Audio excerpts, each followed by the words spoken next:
Hey everyone, welcome back to Life Stories Live. Tonight, Jessica's story. The front hall buzzed with the usual evening noise. Pots clattered in the kitchen, and the cook, Donna Russo, was yelling at her young assistant. Who put the spoons in the oven again? In the corner of the living room, the robot vacuum rammed an armchair leg for the third time in a row, whirring in place, unable to turn itself around. Ashley, one of the housekeepers, walked by and nudged it with the toe of her shoe. The vacuum let out an offended beep and finally rolled off in another direction. Jessica was standing by the entrance with the guest list when Victoria swept past in a rustle of silk.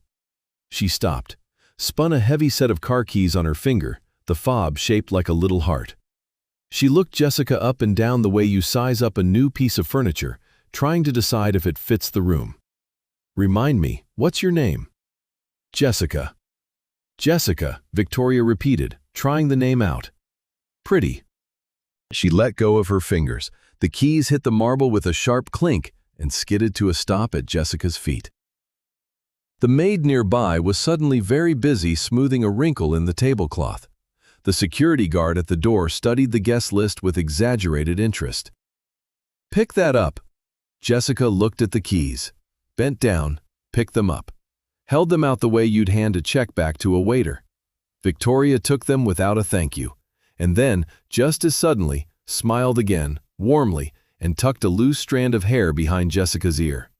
"You really do have a pretty name." She took a step toward the staircase. Then, without turning around, "Just don't forget you're the help here. It's easier for both of us that way." The smile never once left her face. Jessica went back to the kitchen. Her palm was still burning, even though the keys weren't in it anymore. She had no idea that in a few months she'd be the only person who could save this entire household from ruin. She wasn't thinking about anything like that at all. She was thinking that tomorrow she needed to count the linens and figure out where the second set of silverware had gone. A year ago, Jessica had had an office on the 15th floor, 30 engineers reporting to her, and a mother she called every evening at exactly 7 o'clock, a habit left over from college. In the medical dictionary, her mother's diagnosis took up a single line. In real life, it took up 8 months of hospitals, IV drips, and bills. The apartment didn't go all at once. First, it was her grandmother's jewelry, then the old car, then the furniture. Jessica swapped it for cheap pieces from the discount store down the street and told her mother it was fashionable now, minimalism. All the celebrities lived in empty apartments these days. Her mother laughed and believed her. Jessica never told her a word of the truth. She watched her mother stare out the window a little longer after every round of chemo, silent as if she were counting clouds. Adding a conversation about money on top of that felt like something she had no right to do. The company was falling apart at the same time as her mother. The partners she herself had once brought into the business started looking at her like dead weight. 6 months later, the company was gone. 2 months after that, so was her mother. At the funeral, she didn't cry. She'd run out of tears somewhere between the 3rd round of chemo and the phone call from the bank about a missed payment. 34 years old, no job, no money. Her phone had been silent for 2 weeks. Nobody called to ask how she was doing. She found the listing at 3 in the morning, scrolling a job site. Live-in estate manager wanted. Private estate, full-time. Staff management experience preferred. She smiled with just her lips. Experience. She had that all right. 30 people under her, if anyone was counting. She sent her application that same night. The estate greeted her with enormous windows and an old housekeeper named Margaret Hale, who looked Jessica up and down and offered exactly one sentence. "Pride doesn't survive here. Remember that now, it'll be easier." Jessica nodded and said nothing. The first day passed in lists and rules. Her head was spinning by the end of it. Making her evening rounds to check that everything was locked, she noticed a light on in the gardener's cottage by the fence. The door was ajar. The old man was lying there, wrapped in a blanket, coughing so hard the window rattled. "Are you all right?" He flinched, tried to sit up, mumbled that he'd be back on his feet tomorrow, that there was no need to tell anyone. She left without a word and came back 20 minutes later with a bowl of soup. He ate holding the bowl with both hands. "Thank you," he said, not looking up. "I haven't had meat in 3 days." She said nothing. Some things are better left unanswered. He coughed again, pulling the thin blanket tighter around himself. She took the scarf off her own neck, still her mother's, and draped it over his shoulders. "And what about you?" "I walk fast." At the door, he asked her name. "Doesn't matter," she said, and disappeared into the dark. 2 days later, she checked on him again to make sure his fever hadn't spiked. The old man was sitting at his table, poking at his phone. "My daughter sends me pictures and I can't get them open." "Why not?" "Who knows? Memory's probably full or something." She sat down beside him, took the phone, cleared out the junk, set up the cloud, and put 3 big buttons on the home screen.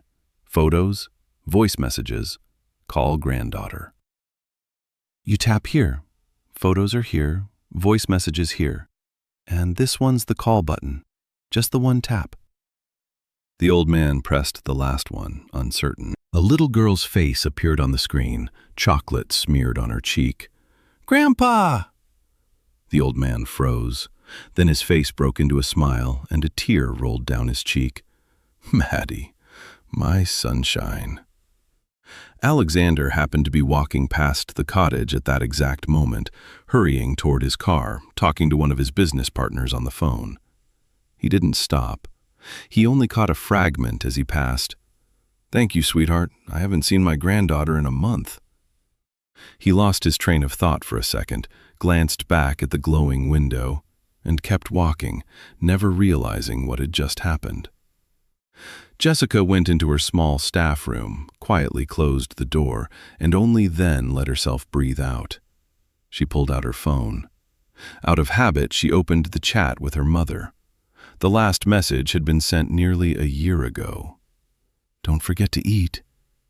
She looked at the screen for a long time. Then a barely there smile.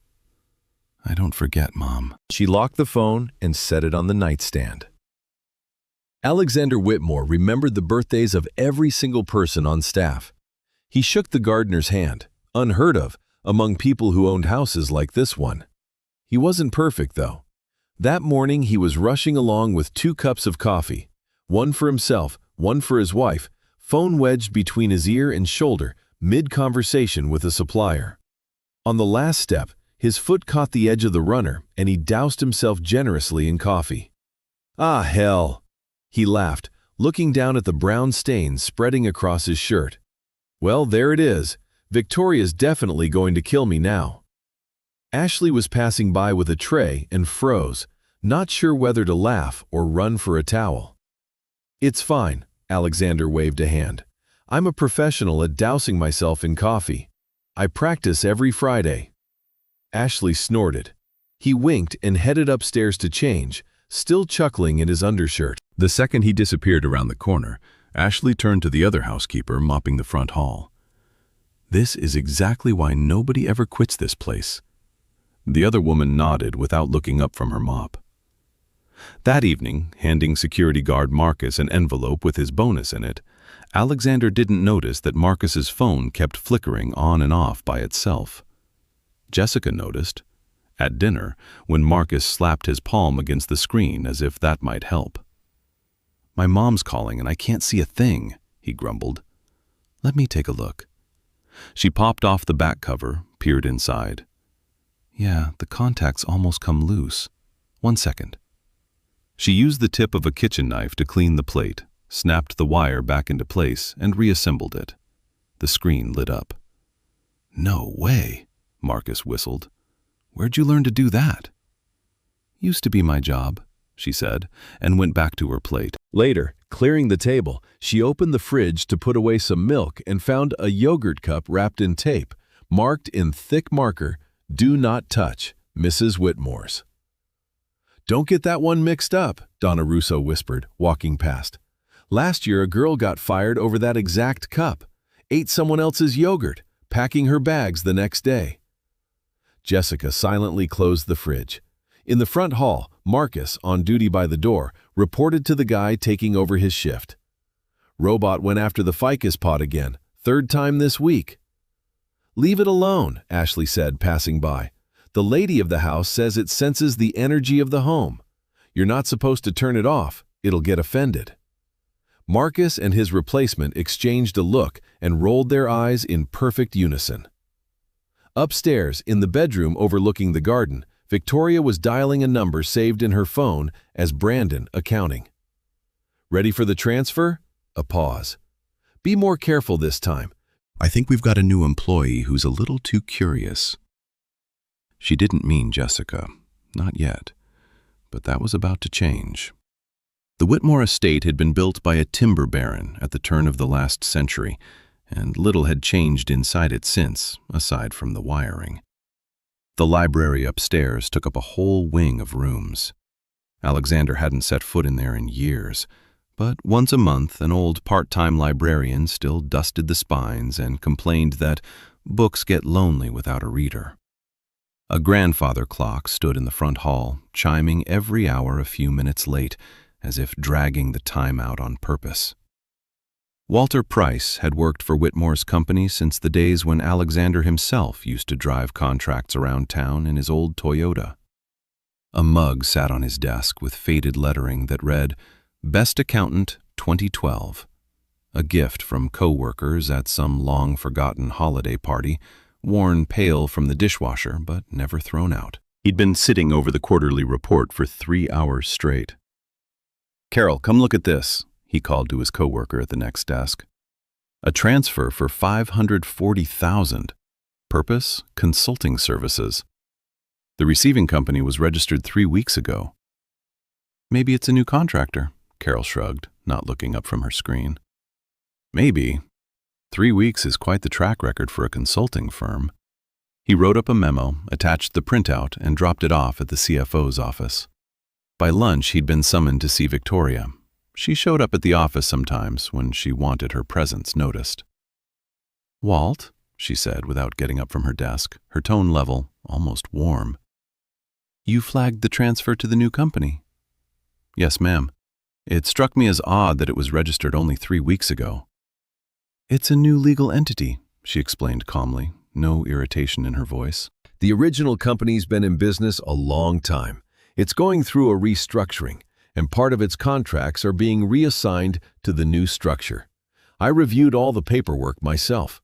She smiled faintly. "Thank you for being so thorough, honestly.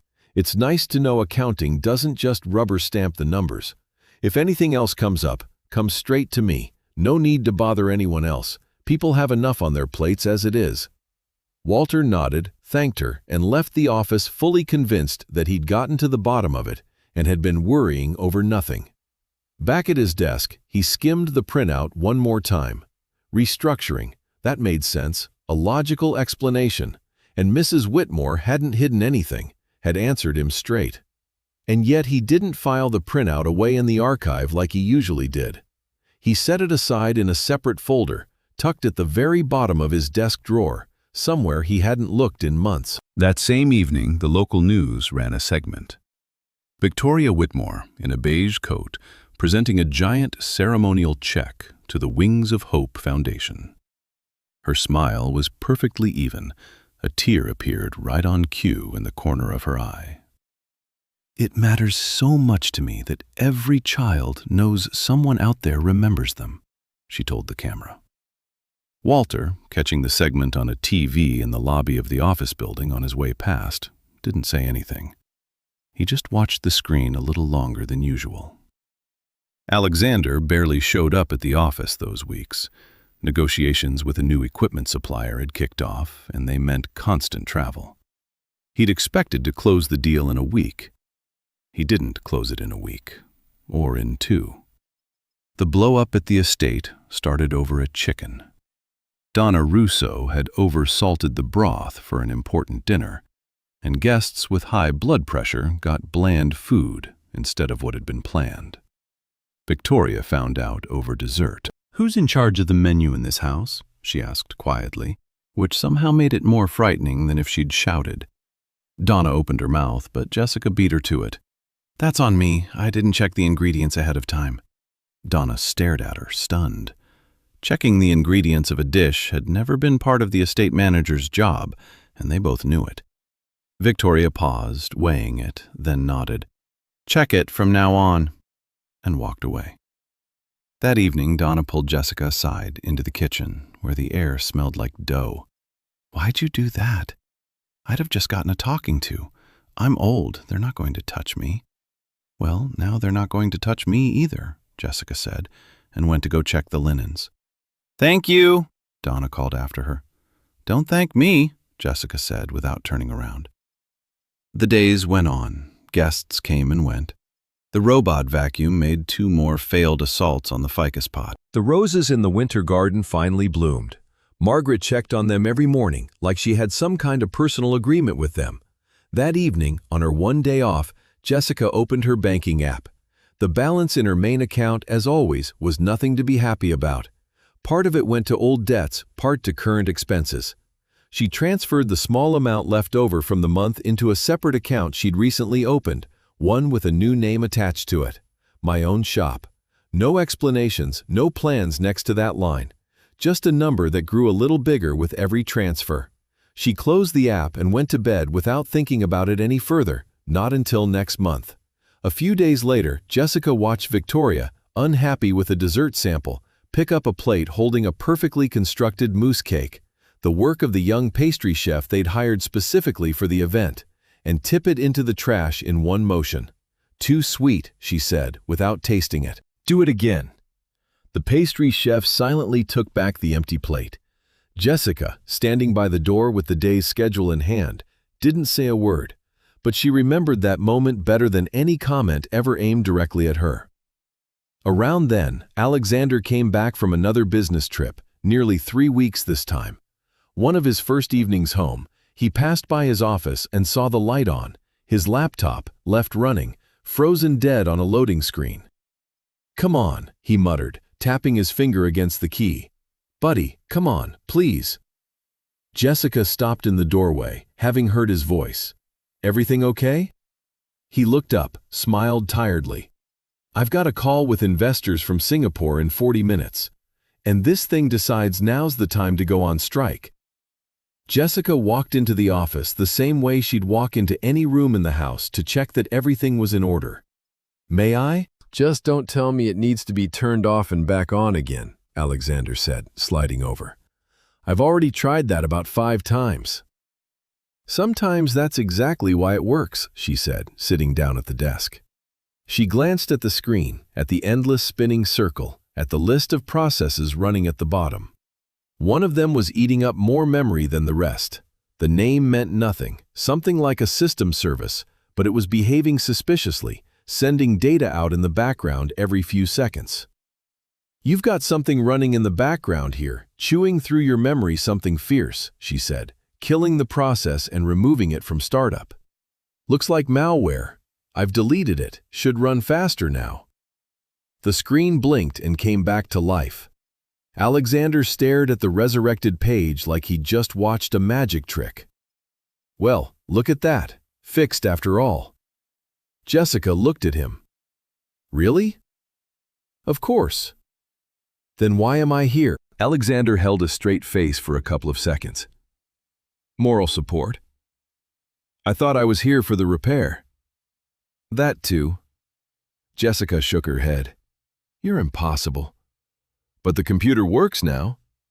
"After I fixed it." "Let's not ruin a good story with facts," he laughed, shaking his head. "You're a programmer?" "Was." "What do you mean, was? You don't forget how to do that in one evening." Her shoulders gave a small twitch, a brief motion that meant, let's not go there. "Haven't touched any of it in almost a year." "How'd that happen?" No answer came. A short silence settled over the office, and in that silence the grandfather clock in the hall struck the hour, a couple minutes late, as usual. "Long story," she said finally. "Not a fun one." He didn't push. He only said, as she was walking out, "Thank you." I mean it." She nodded and left, already not thinking about the deleted program anymore. Just an ordinary piece of malware, the kind she'd cleaned out by the dozen back in her old life. The next day, the CFO stepped into Victoria's office and quietly informed her that the feed from Mr. Whitmore's laptop went dark. The program isn't sending reports anymore. Victoria didn't say anything. She closed her own laptop the moment Alexander walked into the room. "Working?" he asked. "Nothing important," she said, sliding the device into her bag. "Just going through email." She didn't say anything else, but she was quieter than usual for the rest of the evening. After the laptop incident, Alexander and Jessica didn't cross paths for nearly 2 weeks. The house carried on as always, but something was shifting, in small strokes, barely noticeable. One morning at breakfast, Alexander noticed that Jessica, pouring everyone's tea, never sat down herself. She stood at the end of the table until everyone was served, then went off to the kitchen. "Sit down for 5 minutes at least," he said. "I'm used to it." She stayed standing. Another time, he left a cup of coffee forgotten on his desk, gone cold, untouched, the way it happened almost every day. An hour later, coming back, he found a fresh one, still hot, in the same spot. He didn't think much of it, or the next day either. But the third time, when the cup was hot again, even though he was sure he hadn't ordered a new one, he ran into Jessica in the hallway outside the wine cellar, where she'd gone down to check inventory. "Was that you? Cold coffee always turns bitter. It seemed like you had enough of that to deal with today already." She went on with her stack of towels. He stood there a beat longer than he needed to. At dinner, one otherwise unremarkable evening, Alexander said, cutting into his meat, "By the way, Jessica pointed out something interesting. Turns out we can source part of our supplies directly, cut out the middleman, save a real chunk of money." Victoria nodded, eyes on her plate, and said nothing. A few days passed. A completely different conversation, about something else entirely. And then, as if it had just occurred to him, Alexander tossed off. Turned out she was right about that, by the way. About the supplier. Victoria stayed quiet again, but this time her fork hovered a second longer than it needed to. Another week went by. At breakfast, sorting out some household matter, Alexander said, not really to anyone in particular, "We should ask Jessica. She'd probably know." Victoria set down her cup. In 10 years of marriage, Alexander had always been polite to the staff, remembered their birthdays, shook the gardener's hand, but he never brought conversations about them home, never discussed them at the table, never repeated their stories out loud. And now one name had come up in this house more, over the past month, than most of the things Victoria considered important. "Are you aware," she finally asked, unable to hold it in any longer, "that your estate manager, instead of managing the estate, is apparently better with computers than your own IT staff? She helped once. Is that a problem?" "No, of course not. It's just strange, don't you think, that a former IT company director takes a job changing bed sheets? People end up in hard situations in all kinds of ways, Vic. Or people have different plans. Just pay a little more attention. She strikes me as someone who thinks a bit too highly of herself." Alexander said nothing. The sentence hung in the air for the rest of dinner. Another 3 weeks or so passed.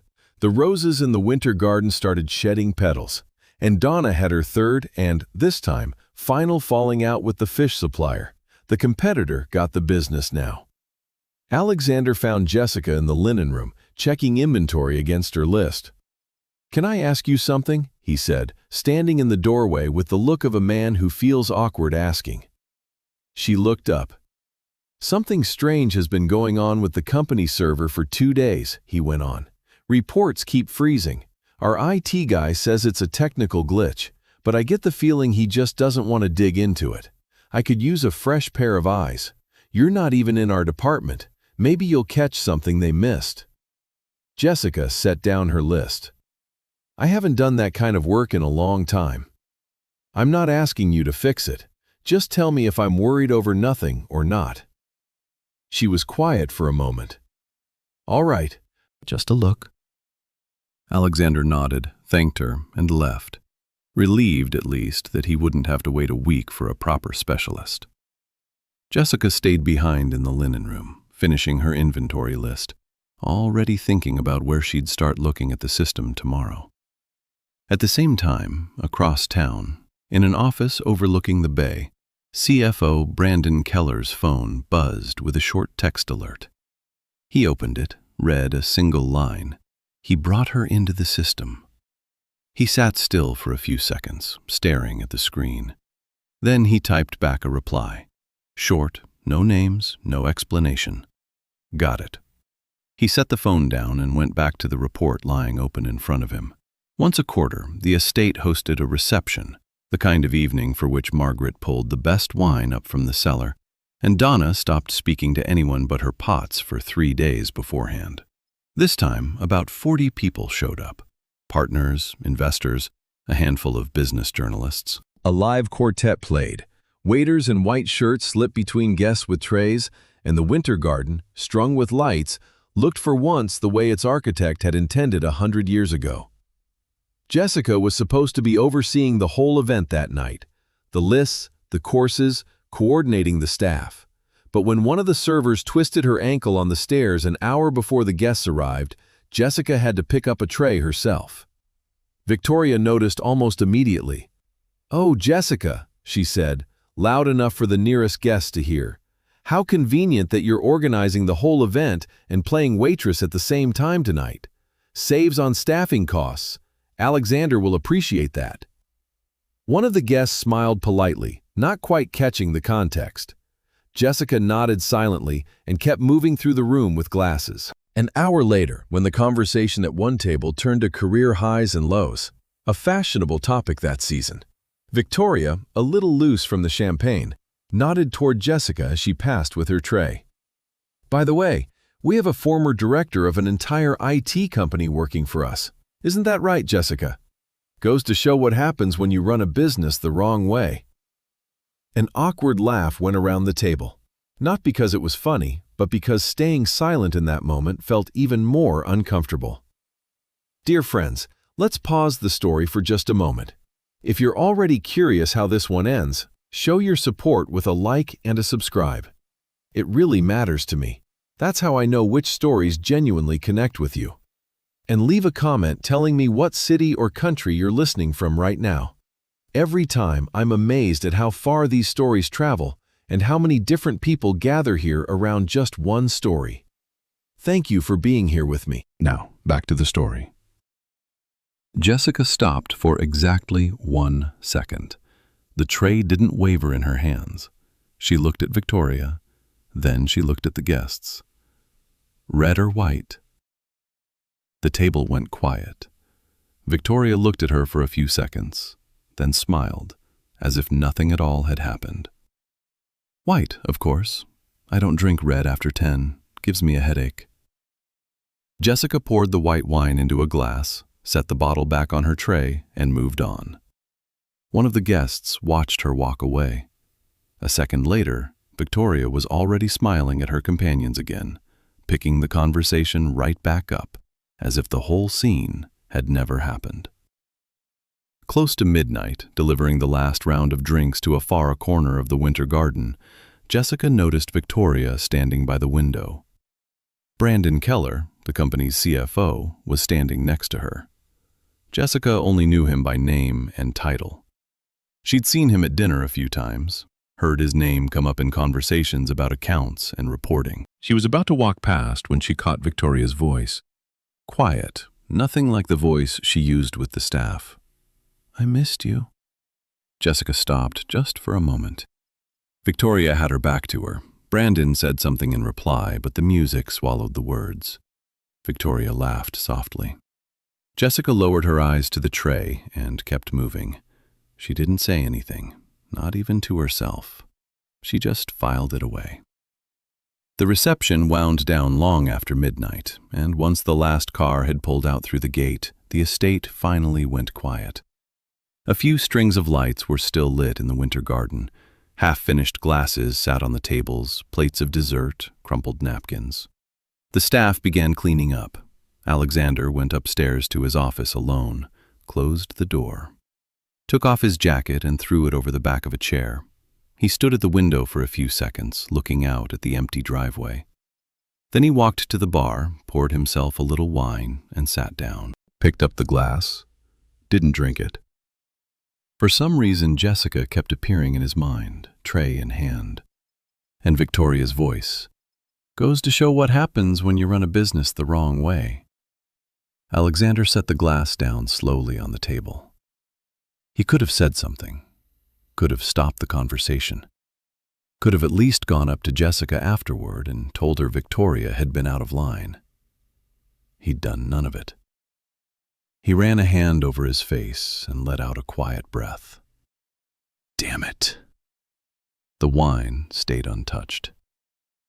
A few minutes later, Alexander turned off the light and left the office.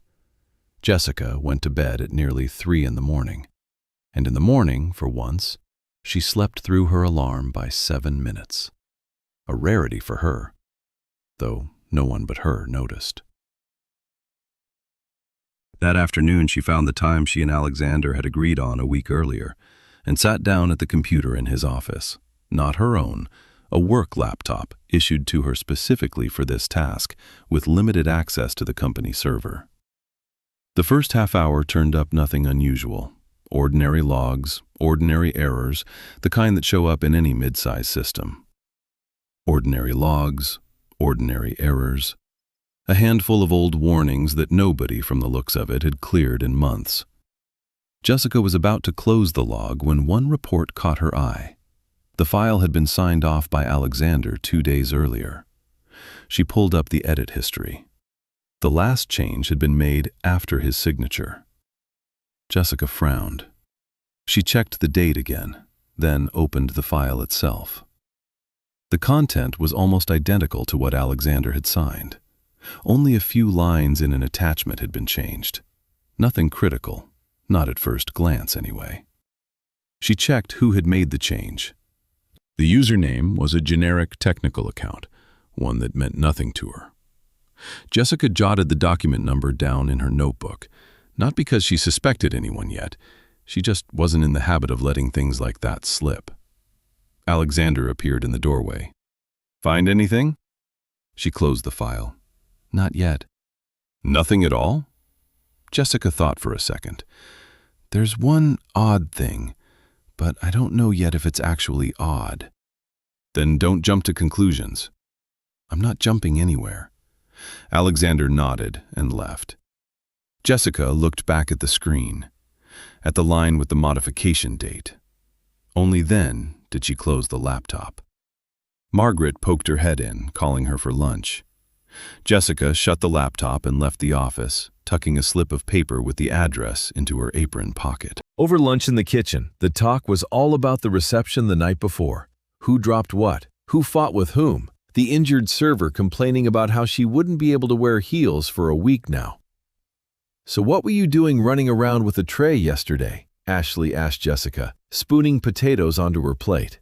"Isn't that not your job?" "Nobody else was free," Jessica said simply. "The boss kind of took a shot at you in front of the guests," another housekeeper added carefully. "About the business thing. That happened. And nothing," Jessica said, finishing her soup. "Words don't count for much in court." Someone at the table chuckled. The conversation moved on to something else, and Jessica, stirring her cooling soup, wasn't thinking about last night's humiliation at all. She was thinking about the address she'd copied onto a slip of paper, one that wouldn't leave her head. That same evening, Alexander found Jessica in the linen room. She was counting stacks of towels that had come back from the laundry and jotting notes in her notebook. "About last night," he said, stopping in the doorway. "What Vic said." Jessica didn't look up from her notebook. "It's nothing. Maybe it's not a big deal, but it wasn't right, and I should have said something instead of just sitting there and listening." She finally looked up. "Would you have put your wife in her place in front of guests? In front of investors?" He didn't answer right away. The idea itself, judging by his face, had never occurred to him as a real option before that moment. "I don't know," he admitted honestly. "But that doesn't mean I didn't notice." She looked back down at her notebook, counting towels, 24. There should have been 25, meaning one had gone missing at the laundry. "Thank you for noticing," she said without raising her head. "That's usually enough." He stood in the doorway another second, like there was more he wanted to say, then changed his mind. "How's the server thing going? Find anything?" "Too early to say. There's something odd, but it might be nothing." "Let me know if it's not nothing." "I will." Alexander left. Jessica looked back at the stack of towels. 24. She frowned. Counted again. 24. Once more. 24. Jessica closed her eyes for a second. She wasn't counting towels anymore. His words kept repeating in her head. It wasn't right, and I should have said something. She opened her eyes, picked up her notebook, and got back to work. But long after the conversation had ended, the sentence stayed with her. The next day, back at the laptop between chores, Jessica decided to look into the address she'd copied down the day before. A simple search through the internal directory turned up nothing. The mailbox didn't belong to any employee, any department, any known contractor. She tried to dig deeper, to see exactly where and when those duplicate reports had been going, but at that moment, her server access cut out without warning. The screen showed a standard error, "Connection to server lost. Please contact your administrator." She tried reconnecting once, twice. Nothing worked. Half an hour later, just as she was about to call Alexander, a brief email arrived from the company's in-house IT guy, polite, no real explanation. "Hello. Due to a scheduled security update, external server access has been temporarily restricted. We apologize for the inconvenience." Jessica reread the email. She didn't remember any scheduled update, but that didn't necessarily mean anything. Maybe she just hadn't been given the heads up. In a company that size, things happened all the time without anyone bothering to tell the people who'd end up dealing with the fallout. She was about to close the email when her eyes landed on the slip of paper with the document number. Jessica picked it up, looked at the digits, then folded it in fourths. Didn't throw it out, just tucked it into the small tin tea box on her shelf, among the few things left over from her old life. She didn't quite know yet why she was doing this. Probably habit. She used to make her living noticing the small things everyone else missed. Apparently, the habit hadn't gone anywhere. Brandon Keller drove out to the estate the day after the reception, bringing documents to be signed, something he never usually did in person, since that's what couriers were for. Victoria met him in the small office on the first floor, the one that used to be a billiard room and now sat empty most of the year. "She's been digging through the reports," he said, setting a folder on the desk. "Found a discrepancy in the dates. Doesn't seem to have figured out what it means yet, but she found it. Access is cut off? Since yesterday. Officially, scheduled maintenance." Victoria walked to the window, looking out at the driveway. "She's smart. That's the problem." "She's an unemployed former programmer mopping floors," Brandon pointed out. "It's not like she has the resources to prove anything, even if she suspects something." "It's not about resources." Victoria turned to face him. "It's that Alexander listens to her. Something he stopped doing with me a long time ago." Brandon said nothing. Knowing when to stay quiet was probably the thing about him she trusted most. "Just keep an eye on her," she said finally. "Carefully. No sudden moves. If she notices anything, let it be exactly what we let her notice." Nothing much happened at the estate that day. With her server access gone, Jessica went back to her usual work, reviewing grocery receipts, sorting through complaints about the new curtain vendor, trying to figure out where the second set of silverware had vanished to, since it had never turned up since her very first day. Toward evening, making her rounds, she stopped by the library. She rarely went in there, except for the occasional inventory check. Alexander was sitting in the armchair by the window, with a book that, judging by how still he'd been for the last 20 minutes, he wasn't actually reading, just holding it open to the same page. "Sorry," she said, seeing him. "I didn't know anyone was in here." "It's fine, come in. I'm not really reading anyway," he said, nodding at the book with a little annoyance at himself. 5 minutes on the same line. Something wrong? Work, he said vaguely. How's it going with the server? Access got cut off. Scheduled update, she shrugged. Maybe it really is scheduled. Or maybe it's not. She looked at the spines of the books lining the wall, old, leather-bound, some clearly never opened in the last 50 years. Too early to say. He didn't push, just nodded and went back to his book. This time, it seemed, actually reading it. Jessica went off to check the rest of the rooms. At the door, she glanced back for a second. Alexander was reading again, or pretending to. She shut the door and continued down the hall. Victoria had a father. Almost nobody at the estate knew that. Margaret had only once or twice, dusting the mistress's bedroom, noticed a photograph of an elderly man on the nightstand. Every other Saturday, Victoria drove off alone, no driver, no explanation, and didn't come back until evening. The staff assumed it was her personal time, a manicure, a spa day, meeting friends. Nobody asked, and she never volunteered anything. In reality, she was driving out to a care facility outside the city, where her father, a former engineer, once a large, loud man, now barely able to get out of bed, had been living for 3 years since his stroke. This time she sat next to him by the window, holding his hand, not for show, not for anyone who might see it, just holding it, because she didn't know how else to say what she was feeling. "You've lost more weight," her father said with difficulty, the words costing him effort after his illness. "Isn't Alexander feeding you?" "He feeds me, Dad. I'm just dieting." He studied her more closely than his strength really allowed. "Are you happy there?" Victoria didn't answer right away. She straightened his blanket, poured him some water, pushed the glass closer. "I have to get going," she said instead of an answer. "But I'll be back in 2 weeks, like always." He nodded, no longer pushing. He'd gotten used to it over the years, to his daughter answering a question with another question, or not answering at all. Already back in the car, behind the wheel, she sat for a few minutes without starting the engine, looking at the gray building in the rearview mirror. Then she pulled out her phone and called her assistant. "Find out what it costs right now to transfer him to that clinic in Switzerland I was asking about in the spring, the one with the good neurology department."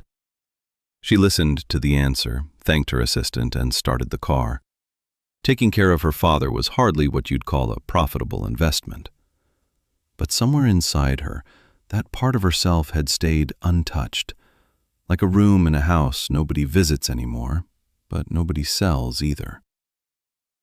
A few days later, Margaret asked Jessica to run into town to pick up tablecloths from the tailor's shop and drop off some paperwork at the company's accounting office, since the courier was out sick. Jessica had never been to the company office before. She'd only ever heard people talk about it over dinner. The building turned out to be glass and modern, sharply different from the estate with its grandfather clock and shelves darkened by age. At the accounting front desk, she was met by a woman in her middle years, Carol, according to the nameplate on her desk. "You're from the Whitmores? Give me the documents. Thanks for bringing these. It's a circus with the couriers today." Jessica held out the folder. A man in an expensive suit stood at the desk next to Carol's, talking on the phone. She didn't recognize him at first. Then, a couple of seconds later, it clicked. The man by the window at the reception. Brandon Keller. He finished his call, put his phone away, and, noticing Jessica, gave her a slight nod.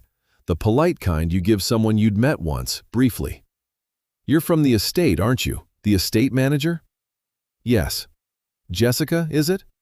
He said the name a little slower than a simple confirmation required. "Yes," she repeated. "Mrs. Whitmore's spoken well of you," he said with an even smile. "Says you've got a knack for technology. I used to work in the field." "A shame to let skills like that go to waste." Jessica shrugged. "They come in handy sometimes." "Especially working in a big house," he smiled. "It happens." He nodded as if the conversation had concluded and walked off toward the elevators. "Have a good day, Jessica." Jessica collected Margaret's paperwork, thanked Carol, and stepped outside. Out in the fresh air, she realized she was still a little tense. as if the conversation had lasted much longer than a minute. She couldn't quite say what had put her on edge. He hadn't said anything direct. Everything had stayed perfectly polite, and yet, getting into the car, she pulled out her phone and, just in case, took a picture of the nameplate on his door. Chief Financial Officer Brandon Keller, simply so the name wouldn't get lost among everything else, the way so many things had gotten lost these past few months. Back at the estate by evening, Jessica dropped off the tablecloths in the kitchen, gave Margaret the documents, and went up to her room to change before dinner. The staff room on the first floor was small, but hers, a narrow bed, a wardrobe, and a shelf holding the few things she'd brought over from her old life. A couple of books, old photographs in a frame, a tin tea box. She opened the wardrobe to hang up her jacket and stopped. The box on the shelf wasn't sitting the way she'd left it. Turned slightly, the lid facing the wrong way. A small thing, one most people wouldn't have noticed. Jessica picked up the box, opened it. The slip of paper with the address and document number was still there, folded the same way she'd left it.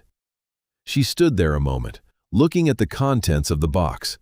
Old photographs, a pawn shop receipt 4 years old, forgotten among the clutter, a button off her mother's coat.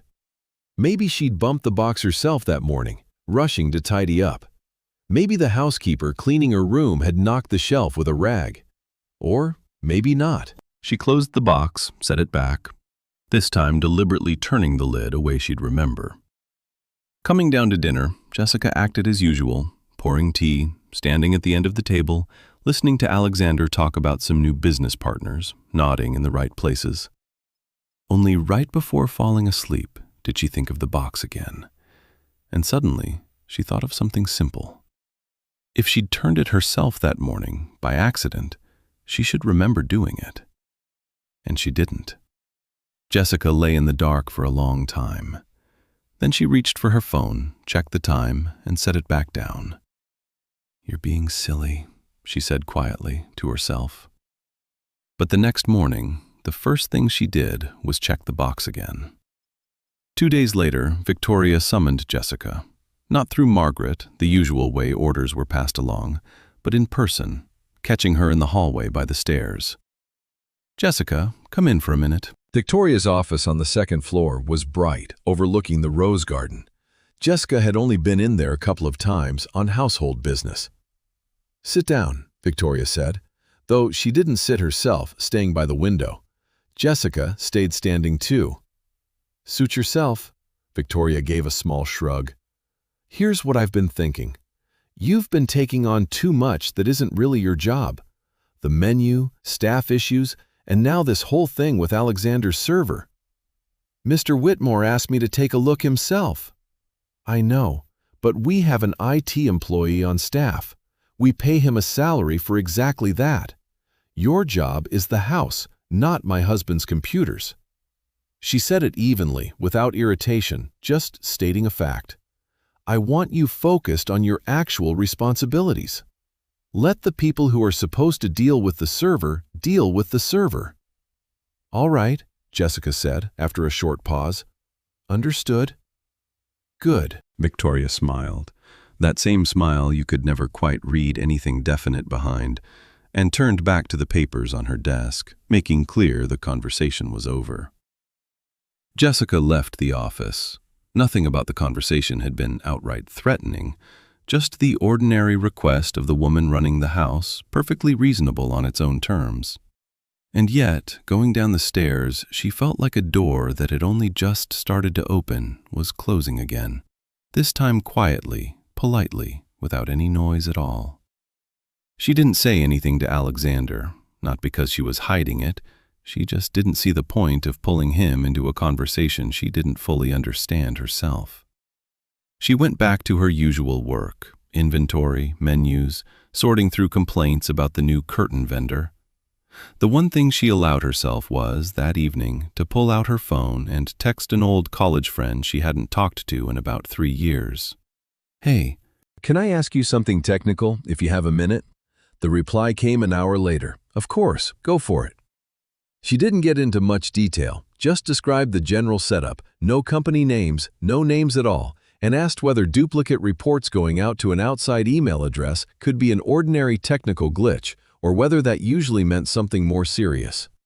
Her friend answered the next day, technically, it could go either way, but if the duplication was set up on purpose, not through some malfunction, that's not done by accident. Somebody wanted copies bypassing the main system. Jessica read the message twice, put the phone away. She didn't act on it any further, just filed it away, the way she'd been filing away so much these past few months. A few quiet weeks went by, quiet enough that the house seemed to forget about the reception, the server, everything except the usual small domestic matters. Donna finally made peace with a new fish supplier and even started sending him recipes she thought his family might like. The robot vacuum unexpectedly learned to avoid the ficus. Whether it adapted on its own or someone had secretly reprogrammed it, nobody could say. Margaret took a week off, her first in 3 years, to visit her sister out of state, leaving all her duties on Jessica's shoulders at once. Alexander was around more often those weeks. The equipment supplier deal had finally closed, and he let himself have a few evenings without travel.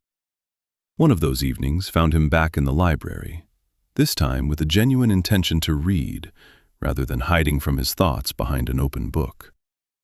Jessica came in to check that the windows were locked for the night, a routine she went through every evening. "What do you think of this one, by the way?" Alexander asked, nodding at the book in his hands. "Grabbed it at random. Figured it'd be boring, but it's actually not bad." Jessica came closer, glanced at the cover. "Read it about 10 years ago. Good book." "What's it about, actually? I'm halfway through and I still can't quite figure it out." "Well, it's about a man who realizes too late that he'd been living his life wrong." Alexander gave a short laugh. "Great, now I definitely have to finish it." "Why?" "I want to know exactly how bad it gets." She smiled. "Then finish it." Alexander looked at her a beat longer than the conversation about a book really called for. "That's a cheerful recommendation." "You picked it yourself," she said with a small smile. "I only came to check the windows. Good night." She left, and Alexander sat there a while longer, looking not at the book, but into the dark outside the window. Walter didn't call. He thought about it for days, dialing Alexander's number and deleting it again, not even getting through the last digit. Not because he was afraid, because he wasn't sure he was ready to say out loud something he couldn't yet prove. And once you said something like that on the phone, at his age, with his experience, there was no taking it back. Besides, he still remembered that conversation with Victoria. Calm, logical, without a single loose thread to pull on. Restructuring, new legal entity, all the documents personally reviewed by her. Maybe that was all it was. Maybe he was just an aging accountant who'd worked in the same place too long and saw a problem where none existed. And yet he never parted with that printout, the one he'd never filed away in the archive. He went back to it some evenings at home, over tea, cross-checking it against other documents he was steadily, quietly collecting in the same folder at the bottom of his drawer. A month later, the folder had gotten noticeably thicker. One evening, he spread it all across the kitchen table.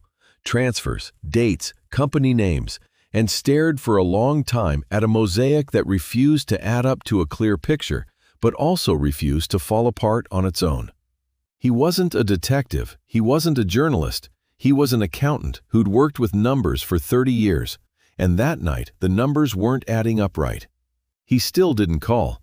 Instead, he pulled a few of the documents, the most telling ones in his judgment, printed them fresh, and sealed them in a sturdy envelope. On a separate sheet, he wrote, by hand, briefly, knowing Alexander would recognize his handwriting anyway. "Alexander, take a close look at these transfers. I could be wrong. That's why I didn't want to say this over the phone." He didn't sign it. The handwriting spoke for itself, and putting his name on the envelope would have been too much. He didn't risk sending it through the company. Too many eyes. Too easy to explain away a delayed letter as a technical glitch. Instead, he mailed the envelope through the regular post to Alexander's home address. Jessica collected the mail from the box by the gate, as she did every morning.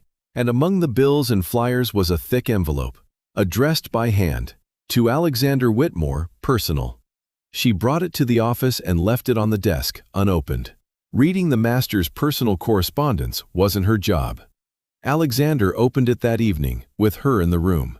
She just brought in fresh coffee, swapping out the cold cup the way she always did. He pulled out the note first, scanned it, went still. "This is Walt's." Alexander ran a finger along the lines. "It's him, all right. I've known this handwriting for 20 years. He unfolded the rest of the pages, a table of numbers, no extra explanation, a column of amounts, dates, company names. Why didn't he just call? Alexander asked, not really to anyone, turning the pages further. Jessica couldn't help glancing at the page lying on top. She wasn't trying to peek, the numbers just caught her eye on their own. She recognized one of the company names, the same one she'd seen in the reports on the server before her access was cut off. "May I take a look?" she asked, though she'd already seen enough to know a coincidence seemed unlikely. He handed her the pages without hesitating. She scanned the columns, amounts, dates, the name of a company registered 3 weeks earlier. She was almost sure she'd heard that same name from someone in accounting when she'd dropped off documents at the office. Or maybe she just thought she'd heard it. Too much had blurred together in her head these past few weeks. "Looks like a list of transfers," she said carefully, handing the pages back. "But without context, it's hard to say what it means. Could be anything, from perfectly honest bookkeeping to complete nonsense." Alexander tucked the pages back into the envelope, not putting it away in the drawer just yet, turning it over in his hands, thinking. It's strange that Walt would even put something like this together. He's worked with me for 30 years, never says a word out of place unless he's 100% sure. Maybe that's exactly why he didn't call, Jessica noted. He wasn't 100% sure. Alexander looked at her a beat longer than the conversation about the letter called for. "Fair," he said finally, but his voice had lost its earlier lightness. "Strange evening." He put the envelope away in his desk drawer, where, judging by the look of it, other papers already sat. Things he preferred not to throw away, but didn't sort through either. Jessica collected the empty cup and left, leaving him alone with the envelope and thoughts that, for once, looked less like ordinary business as usual and more like something that genuinely needed his attention. The next day, Alexander decided to check at least one thing: the company the documents pointed to. He called the head of purchasing. "Kevin, does Meridian Consulting ring a bell?" There was a pause on the other end.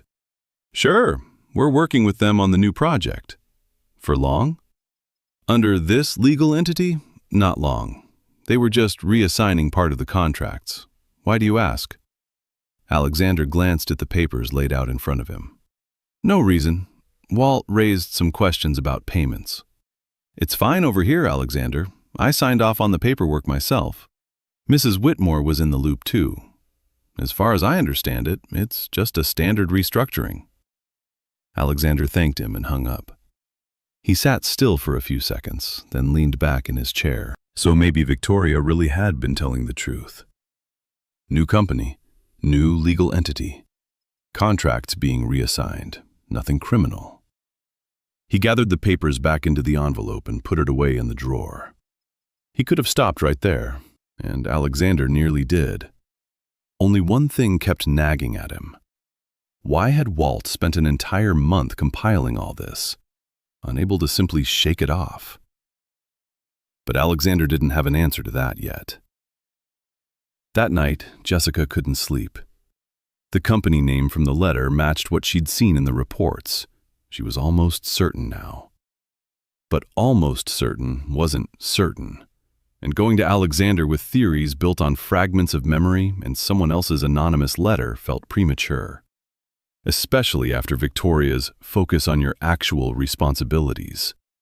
Clear enough that this wasn't a subject to raise out loud yet. She got up, switched on the desk lamp, pulled the slip of paper with the address and document number out of the tin box, unfolded it, looked at it again, as if hoping the numbers would somehow resolve into something clearer than they had the night before.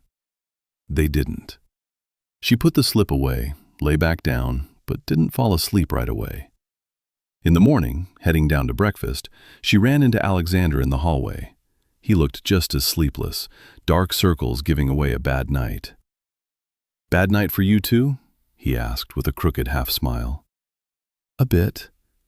"Because of the envelope?" "Probably," she admitted honestly. "I can't shake the feeling I've seen that somewhere before." Alexander stopped. Seen it where? She wanted to tell him outright. About the server, about the address, about the access cutoff. But at the last second decided this wasn't the time or the place. Not a conversation to start in a hallway before breakfast, when who knew who might be listening. "I'm not sure." "Might just be my imagination," she said instead. "If it comes back to me clearly, I'll tell you." He nodded, not pushing, same as he hadn't pushed the night with the laptop when she didn't want to explain why she'd left her profession. "Thank you." He'd already taken a step, then stopped. "You know, I'm glad you caught it." He continued down the hallway, and Jessica stood there a few more seconds, watching him go, before heading toward the kitchen herself, where Donna was already yelling at someone about burnt toast. Kevin, the head of purchasing, stopped by Victoria's office 2 days after Alexander's call, ostensibly to clarify details on a different contract. "Alexander was asking about Meridian Consulting," he said, offhand, signing some papers. "I explained everything. He seemed satisfied." "Thank you for telling me," Victoria answered evenly, not looking up from the documents. "You never know, he might think of something else to ask. Better if you're prepared with an answer." Kevin nodded and left. Victoria waited until the door closed behind him, then dialed Brandon. "Alexander called purchasing, asking about Meridian." "And?" Kevin smoothed it over, convinced him it's just restructuring. But if Alexander's calling and asking questions himself now, that envelope is bothering him more than I thought. "What do we do?" "Nothing for now. We watch. And," she paused, "from today on, anything related to the new company stays verbal. No paperwork, no printouts, nothing that could accidentally end up in an envelope." Nothing at the estate changed that day. Donna went back to chasing her young assistant off for oversalting a soup, the robot vacuum kept dutifully steering around the ficus, and the roses in the winter garden were budding again after shedding their last blooms. Margaret, back from vacation, rested and tanned, took charge of them again as if she'd never left. On her one day off, instead of sleeping in, Jessica drove across town to check out in person a listing she'd found a week earlier and hadn't worked up the nerve to go look at. A small storefront on the ground floor of an old building, a former shoe repair shop, judging by the sign, closed for a while now. The owner, an older man, showed her the bare walls, the outlets, an old sink in the corner. "Rent's not bad," he said. "Quiet spot, gets some foot traffic, but not a crowd. Used to be a cobbler in here, moved out. His kids took him down to Florida." Jessica walked the room, picturing where a table would go, where the tool shelves would sit, where a customer would wait while she fixed their device. "Is the power good in here? What's the capacity?" "Whole building's got plenty, but we've got a separate feed on the ground floor. Your soldering iron'll be fine, don't worry about that." She nodded, walked over to the outlets, crouched, checked. They worked. Jessica was about to leave when the owner called after her. "If you're gonna take it, I wouldn't wait too long. Somebody else came by asking yesterday." Jessica stopped. "How long can you hold it?" "Till the end of the week." Already on the bus on the way back, she pulled out her phone, opened her Notes app, and started typing, stopping now and then to cross something out, adding it up again. Rent, $900 per month. Deposit, $1,800.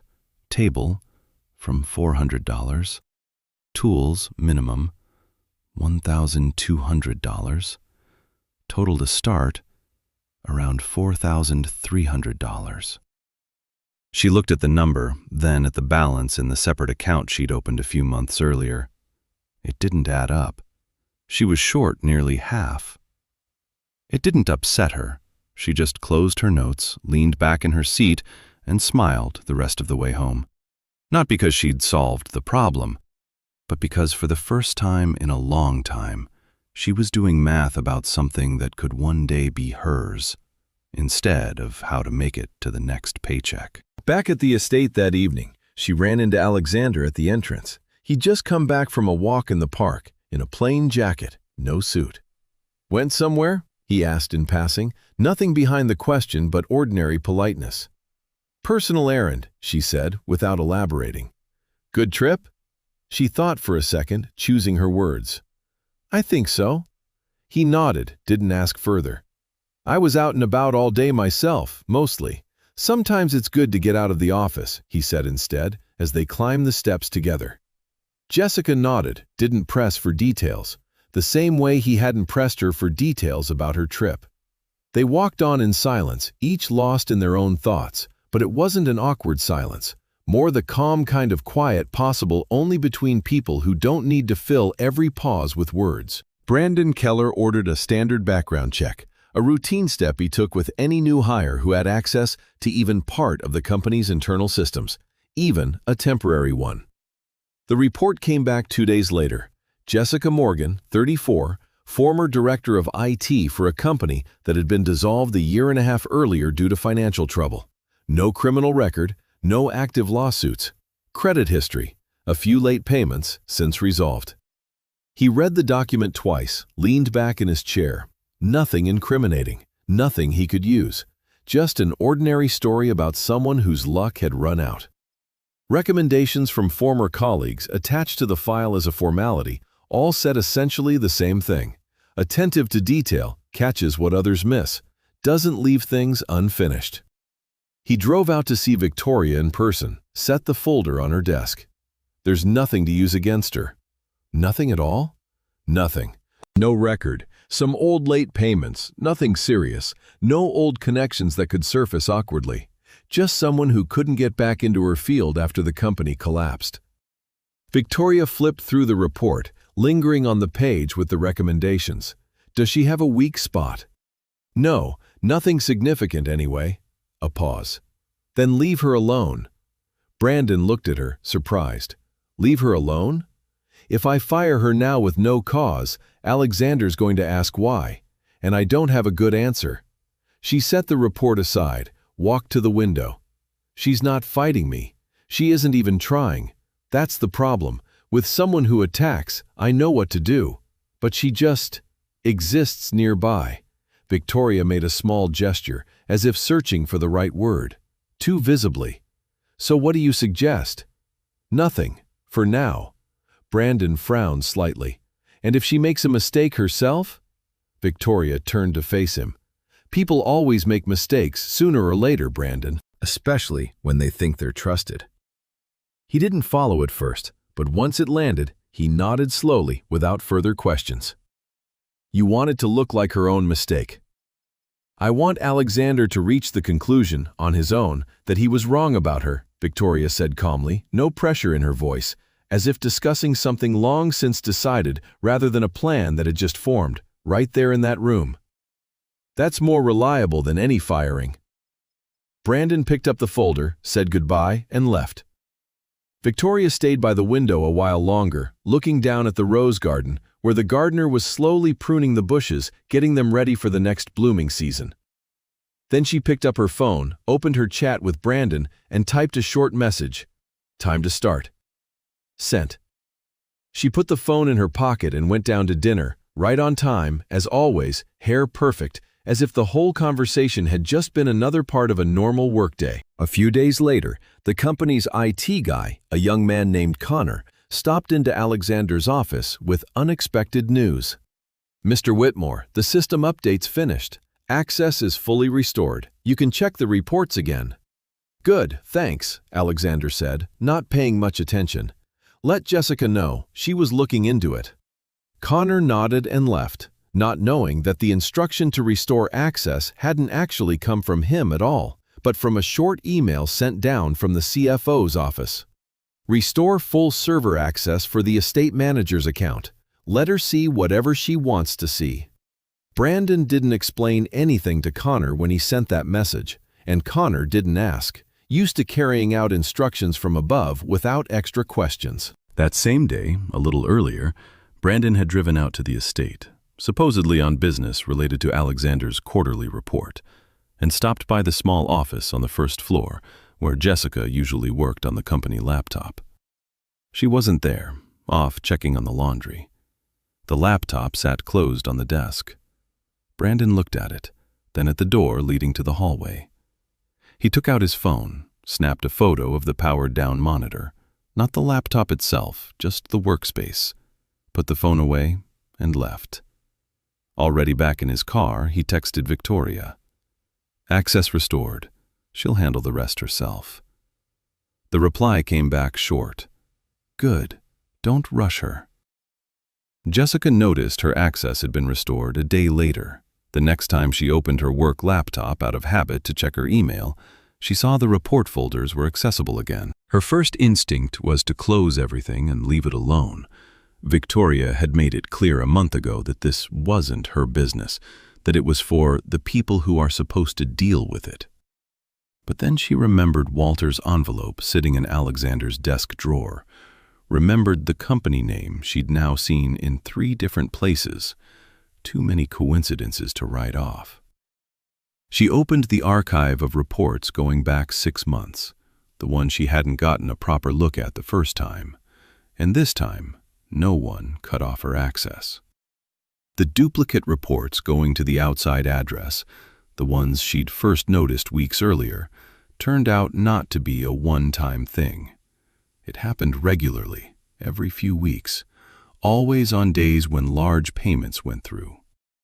She lined up the duplication dates against the transfer dates in Walter's documents, which she'd happened to see on Alexander's desk. They matched, almost to the day. Separately, she found a file with a change history, the same report Alexander had signed off on, the one someone had edited after his signature. The account listed as making the change was a technical one, but the login times under that account consistently matched Brandon Keller's working hours. She sat over it for more than 2 hours, forgetting about lunch, the linens, everything else. Not because she'd set out looking for it. It was just that once the numbers finally started falling into a coherent picture, she couldn't tear herself away. By evening, she had, instead of a scattered unease, a coherent sequence of events. A shell company registered right before the first transfer. Regularly duplicated reports. Documents altered after Alexander's signature. And what she'd seen with her own eyes at the reception. Victoria and Brandon Keller standing too close together. A quiet conversation not meant for anyone else's ears. She closed the laptop. Staying silent any longer no longer felt like caution. It felt like complicity. She found Alexander that evening, in his office, going through email, not expecting a conversation any more serious than the usual update on the house. "Can I talk to you?" she asked, closing the door a little more firmly behind her than usual. He looked up, noticed her expression, focused without her usual restrained ease, and put his phone down. "Of course. Is something wrong?" Jessica sat across from him and laid out the printed pages on the desk, the little bit she'd managed to save and print before her access was cut off again. "I finished going through the server," she began, "and I think I understand what's happening." She laid out the pages in order, dates, amounts, names, explaining calmly, point by point, the way she'd explain it to a colleague rather than the man who owned the house. The company, registered just before the first transfers, the duplicate reports, the documents altered after his signature, the timing matching Brandon Keller's working hours. Alexander listened without interrupting, but as she talked, his face changed, the focus giving way to something more closed off, almost defensive. "You're saying Brandon is stealing from me?" he asked, once she'd finished. "I'm saying someone is using his access, and I think Mrs. Whitmore's access, to move money out through a shell company. I can't say for certain who's actually pressing the buttons, but that's what the pattern looks like." A silence fell. Alexander picked up one of the pages, looked at it, set it back down. Vic personally explained to Walt that this was a restructuring. I checked with purchasing myself. They confirmed everything. The paperwork's all signed off. Paperwork can be signed off on properly and still be used for something other than what it says. Jessica, he said, and for the first time in a long while, his voice carried something that wasn't quite anger, but a warning. Do you understand what you're implying? That my wife, together with my CFO, is defrauding me and the company. That's a serious accusation. I'm not accusing anyone, she said evenly. I'm showing you what I found. What happens next is up to you. He sat in silence for a long moment, looking at the pages laid out but not touching them anymore. I know my wife, he said finally, quietly but firmly, as if convincing himself as much as her. 10 years together. Maybe you're misreading something. Not out of malice, I don't mean that. It's just, you're an outsider. You're seeing pieces, not the whole picture. Alexander. Thank you for telling me, he cut in, gentler now but no less firm. I'll think about it. I really will. But right now I need you to give me some time to look into this myself. She understood. She hadn't convinced him. Not fully. Maybe not at all. She gathered the pages, stacked them neatly, and left them on the edge of the desk, not taking them with her, but not pushing any further either. All right, she said simply, and left, quietly closing the door behind her. Alexander sat alone in the office a long time after that, looking at the pages she'd left behind, but he didn't touch them again that evening. He hadn't stopped believing Jessica. That was exactly what scared him. In all the months she'd worked in that house, she'd never once lied, never said more than she needed to, never tried to earn favor. Everything she did quietly, without an audience, and without expecting thanks. Simply believing her, and believing what she'd said about Victoria, turned out to be two entirely different things. He told himself it wasn't about distrusting Jessica. It was that the accusation was too serious to take on faith after a single conversation, however convincing it had sounded. He needed time. He needed to look into it himself, without rushing, without letting emotion drive it. He didn't notice 2 days pass while he sat with those thoughts. On the morning of the third day, 2 members of the company's security team showed up at the estate unannounced, polite, in suits, carrying a folder of documents. Margaret met them in the front hall, showed them through to the living room in some confusion, where Victoria was already waiting. She'd clearly known about the visit in advance. "Is Alexander home?" one of them asked. "I'll get him," Victoria said, and, without turning around, added quietly, almost to herself, "Finally." A few minutes later, someone found Alexander in his office and asked him to come downstairs. Jessica was in the linen room at the time, suspecting nothing, until one of the housekeepers came for her, her face gone pale. "They want you downstairs. It's something serious." In the living room, along with the 2 security officers, Alexander was already there, standing by the fireplace, arms crossed, wearing the expression of a man who doesn't fully understand what's happening, but senses nothing good is coming. "Jessica," began one of the officers, the older one, opening the folder. "Last night at 11:40 p.m., your account was used to log into the company's financial system. During that session, 6 months of the company's account records were copied onto an external drive." Difference, a quick pause. If this story's already found its way into your heart, show it some support with a like and a subscribe. And let's get to know each other a little. Tell me in the comments, are you listening to this at home, at work, on the road, or right before bed? I'm genuinely curious where and when you all listen to these stories. Thank you for being here with us. Back to the story. Jessica stood at the entrance to the living room, not yet fully grasping what she was being accused of. "At 11:40 I was asleep," she said calmly. "I don't own an external drive.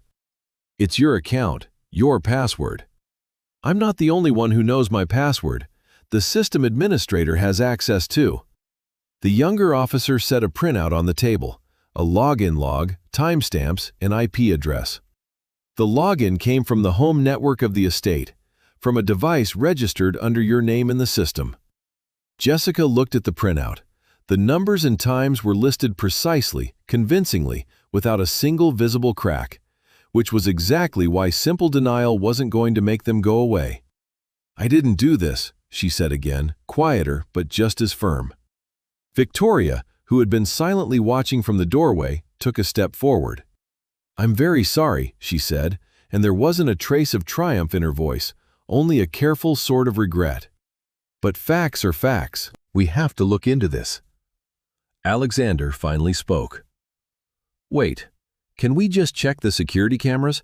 There's a surveillance system in the house. We can see who was in the office at that time, where the laptop was." "Reasonable." The senior officer nodded. "We'll request the footage." For the first time in the whole conversation, Jessica felt the ground steady itself a little under her feet. If the cameras showed she hadn't been in the office at that time, the accusation would fall apart on its own. The camera footage was requested that same day. The answer came back only the next morning, from the department in charge of the house's surveillance system, short and dry. "The archive for the requested period has been corrupted due to a technical failure, unrecoverable." Alexander read the email and sat in silence for a long time. "Technical failure," he repeated out loud, to no one in particular. "The exact night in question." Nobody answered him. Jessica was called into the same first-floor office, this time without Victoria, just Alexander and one of the security officers. "There's no footage," Alexander said, not quite looking at her directly. "So all we have is the system login log and your word against it." "Alexander, you understand this isn't a coincidence." "I understand that I can't prove either way," he said, and there was exhaustion in his voice, not anger. "Security's already passed this up to the board. They're recommending you be suspended pending review. That's standard procedure when there's a suspected financial data leak." "And what do you think?" He finally looked at her, directly but heavily, as if the look itself cost him more than everything else he'd said. "I think that 2 days ago you told me things about my wife that I couldn't bring myself to believe right away. And today there's a document in front of me suggesting maybe you're the one lying to me. I don't know what's true here, Jessica. I honestly don't. But until I figure it out, I can't leave you in this house with access to the company's systems." She was silent for a few seconds, studying his face, not looking for pity there, but trying to work out whether he actually believed what he was saying, or was just repeating someone else's words. "All right," she said finally, "suspend me." He hadn't expected such a calm answer. He seemed to want to say something more, but she'd already turned and left the office, leaving him alone with the documents and his own indecision. The news spread through the house faster than anyone could have expected. By lunchtime, the whole staff already knew, some in detail, some through scattered rumor, that the estate manager was suspected of stealing company data. In the kitchen, conversations died down when Jessica walked in, and picked back up when she left. Nobody looked at her with open hostility, but nobody looked at her directly either. Everyone had suddenly gotten very busy with their own work. Donna, usually the loudest person in the house, stayed quiet at the stove that day, occasionally shooting Jessica quick, unreadable glances. Not judgmental, not sympathetic either, more just lost.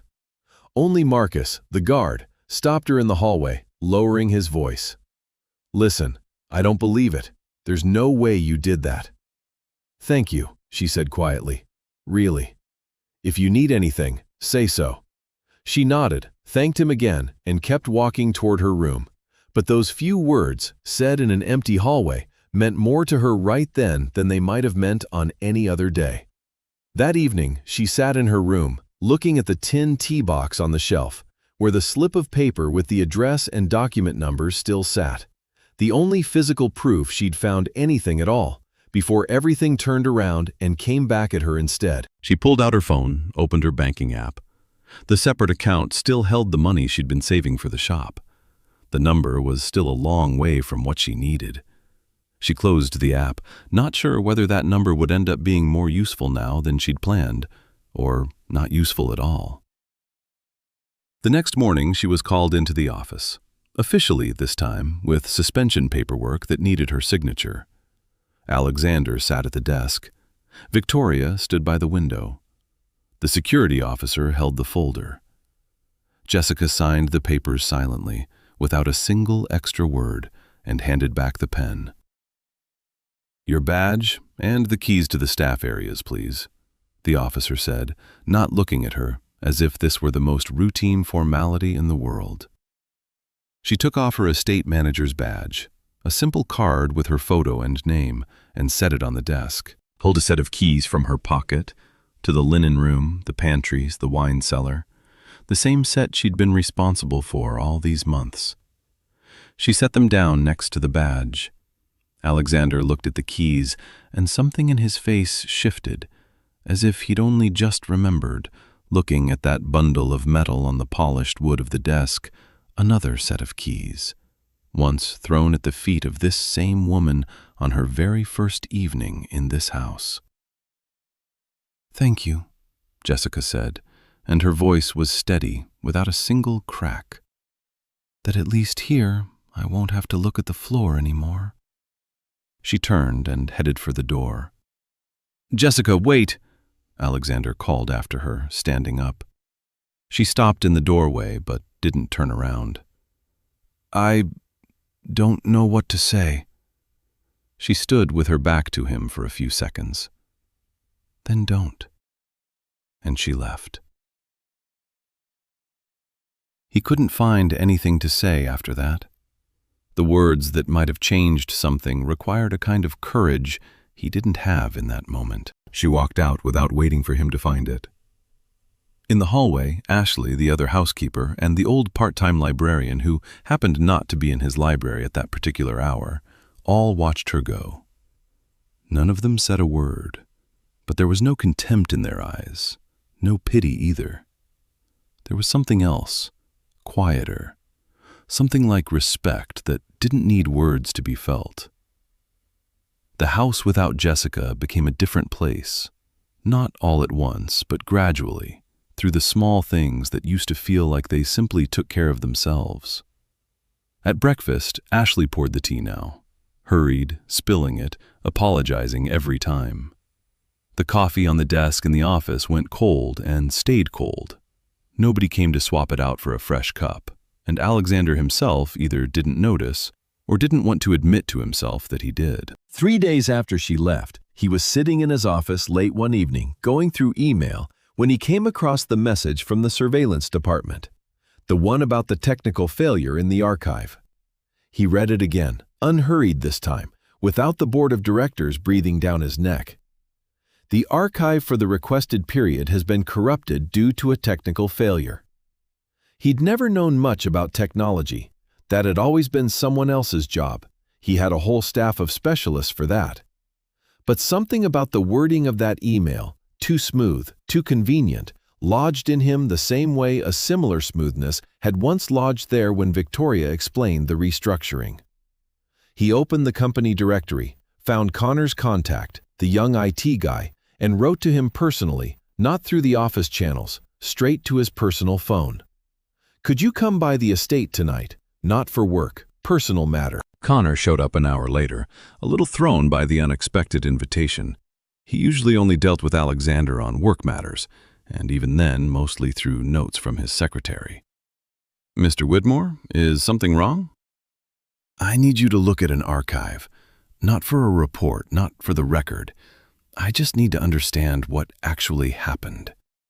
He showed Connor the email about the technical failure. Connor frowned, turned his phone over in his hands, then asked for access to the surveillance server.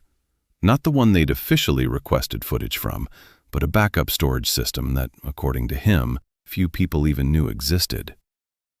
"Look at this," he said 20 minutes later, turning his laptop toward Alexander. "The main archive really is corrupted, but we've got cloud backup running in parallel. Nobody asked about it in the official request, so nobody checked it." He opened a file, footage from the camera in the hallway outside the office, where Jessica's work laptop had been sitting. Timestamp, 11:35 p.m. The hallway is empty. The office door is closed. No one goes in or out, all the way through to early morning. Alexander stared at the still image of the empty hallway for a long time. So she wasn't there. According to this footage, no, Connor confirmed carefully. But I have to be honest with you. This backup storage isn't officially tied to the case.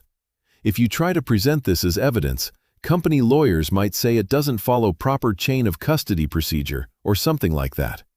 I'm not an expert on that side of things. I don't need evidence for a courtroom right now, Alexander said quietly. I need to understand it for myself. Connor nodded, didn't argue, and quietly copied the file onto a separate drive, handing it to Alexander. The next day, Alexander drove into the office himself, unannounced, and went straight not to Victoria, but to Brandon's office. The CFO looked up from his paperwork, mildly surprised by the visit. Alexander? Wasn't expecting you today.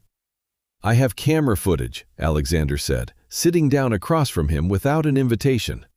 It shows Jessica wasn't in the office the night someone supposedly used her account to log into the financial system. Brandon went still for a second. Barely noticeable, a small shift of the shoulders that someone who didn't know him well might have missed entirely. Footage can be faked, he said carefully. It can, but then explain to me why anyone would fake footage in my favor, when my own security team handed me footage accusing someone I trusted. Brandon said nothing. Walt spent a month gathering documents about Meridian Consulting, Alexander went on, not letting the silence drag. I called everyone at the time, and everyone reassured me. You included. Now I want the truth, Brandon. No more talk of restructuring. Brandon didn't answer right away. He shifted a pen from one hand to the other. Alexander. Brandon opened his mouth, closed it again, glanced at the door as if checking whether someone else might appear to share this conversation with him. Talk to Victoria. Alexander stood, said nothing more, and walked out of the office, already understanding what the next conversation of his life was going to be, and understanding it couldn't be put off any longer. Brandon dialed the moment Alexander's door clicked shut. He was here, he said the second Victoria picked up. He's got camera footage, real footage, not from the main archive. Some backup cloud I didn't even know existed. What exactly did he see? That Jessica wasn't in the office? He knows the footage was faked. He knows about Walt's documents. He asked me directly whose orders those were. The pause on the other end lasted longer than a simple moment of thought required.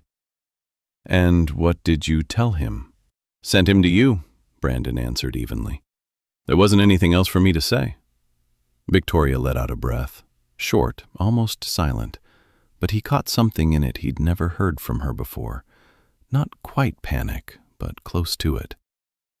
Fine, she said finally.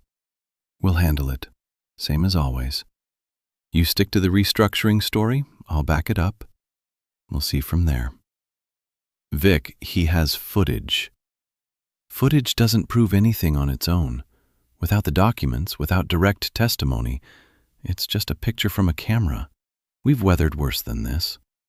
Brandon said nothing, staring at the screen of his second phone, the one that didn't appear on any work contact list, where a banking app had already loaded a minute earlier. I have to go, he said. Now? Yes. He hung up before she could answer. Back at the apartment he kept separate from his family home, officially for working late, in reality for entirely different evenings. He methodically worked through everything that could give him away. His messages with Victoria, wiped, every one, down to the earliest joking ones from before any of it had to do with money. His work email, archived and deleted locally, syncing turned off.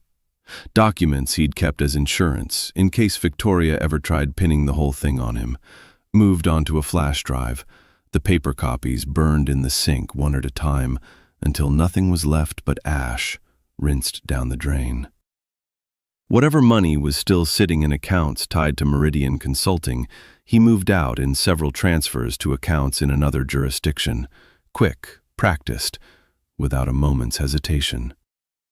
He didn't include Victoria in those transfers. His hands didn't shake. This wasn't his first time doing something like this. The amounts involved had just always been smaller before. By evening, he already knew which flight he'd take in the morning.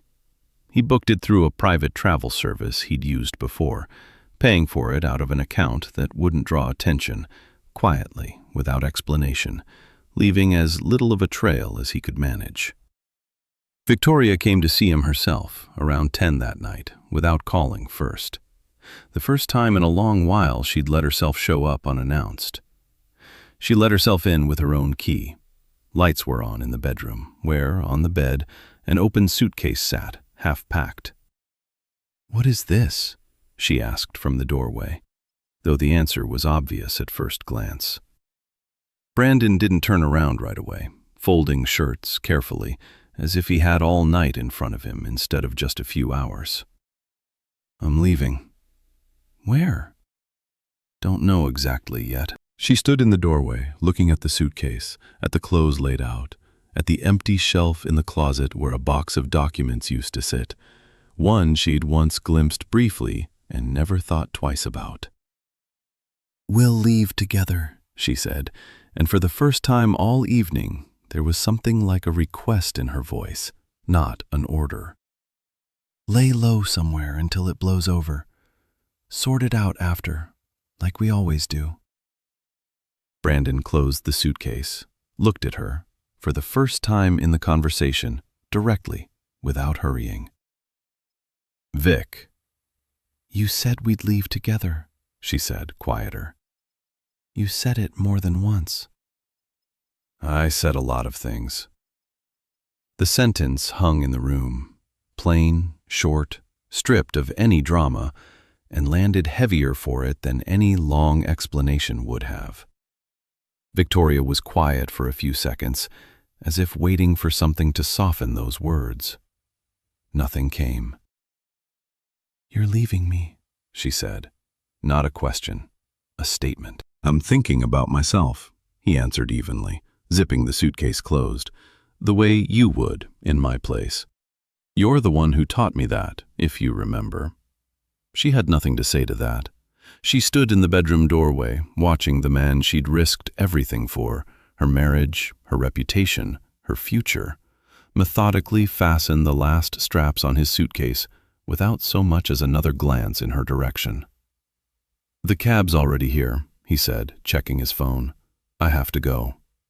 He walked past her toward the door, not roughly, not rushed, more like a man for whom this conversation had already ended somewhere inside him, long before it ended out loud. At the door, he stopped, just for a second. "Stick to the restructuring story," he said, without turning around, "for as long as you can." The door closed. A minute later, the sound of a car pulling away drifted up from the street. Victoria was left alone in someone else's apartment, smelling of someone else's cologne, surrounded by empty shelves and an open closet holding only her own things. The few she'd once left there just in case. She pulled out her phone, dialed his number. Ringing. Long, even, unanswered. She typed a message, short, one word. Brandon. The delivery status stayed on sent for a long time, never turning to read. She sat down on the edge of the bed, still holding the dent left by the suitcase, and sat there a long time, unmoving, staring at a phone that showed no sign of coming back to life. She'd always been able to think several moves ahead. Life itself had taught her that, long before Brandon, long before Alexander.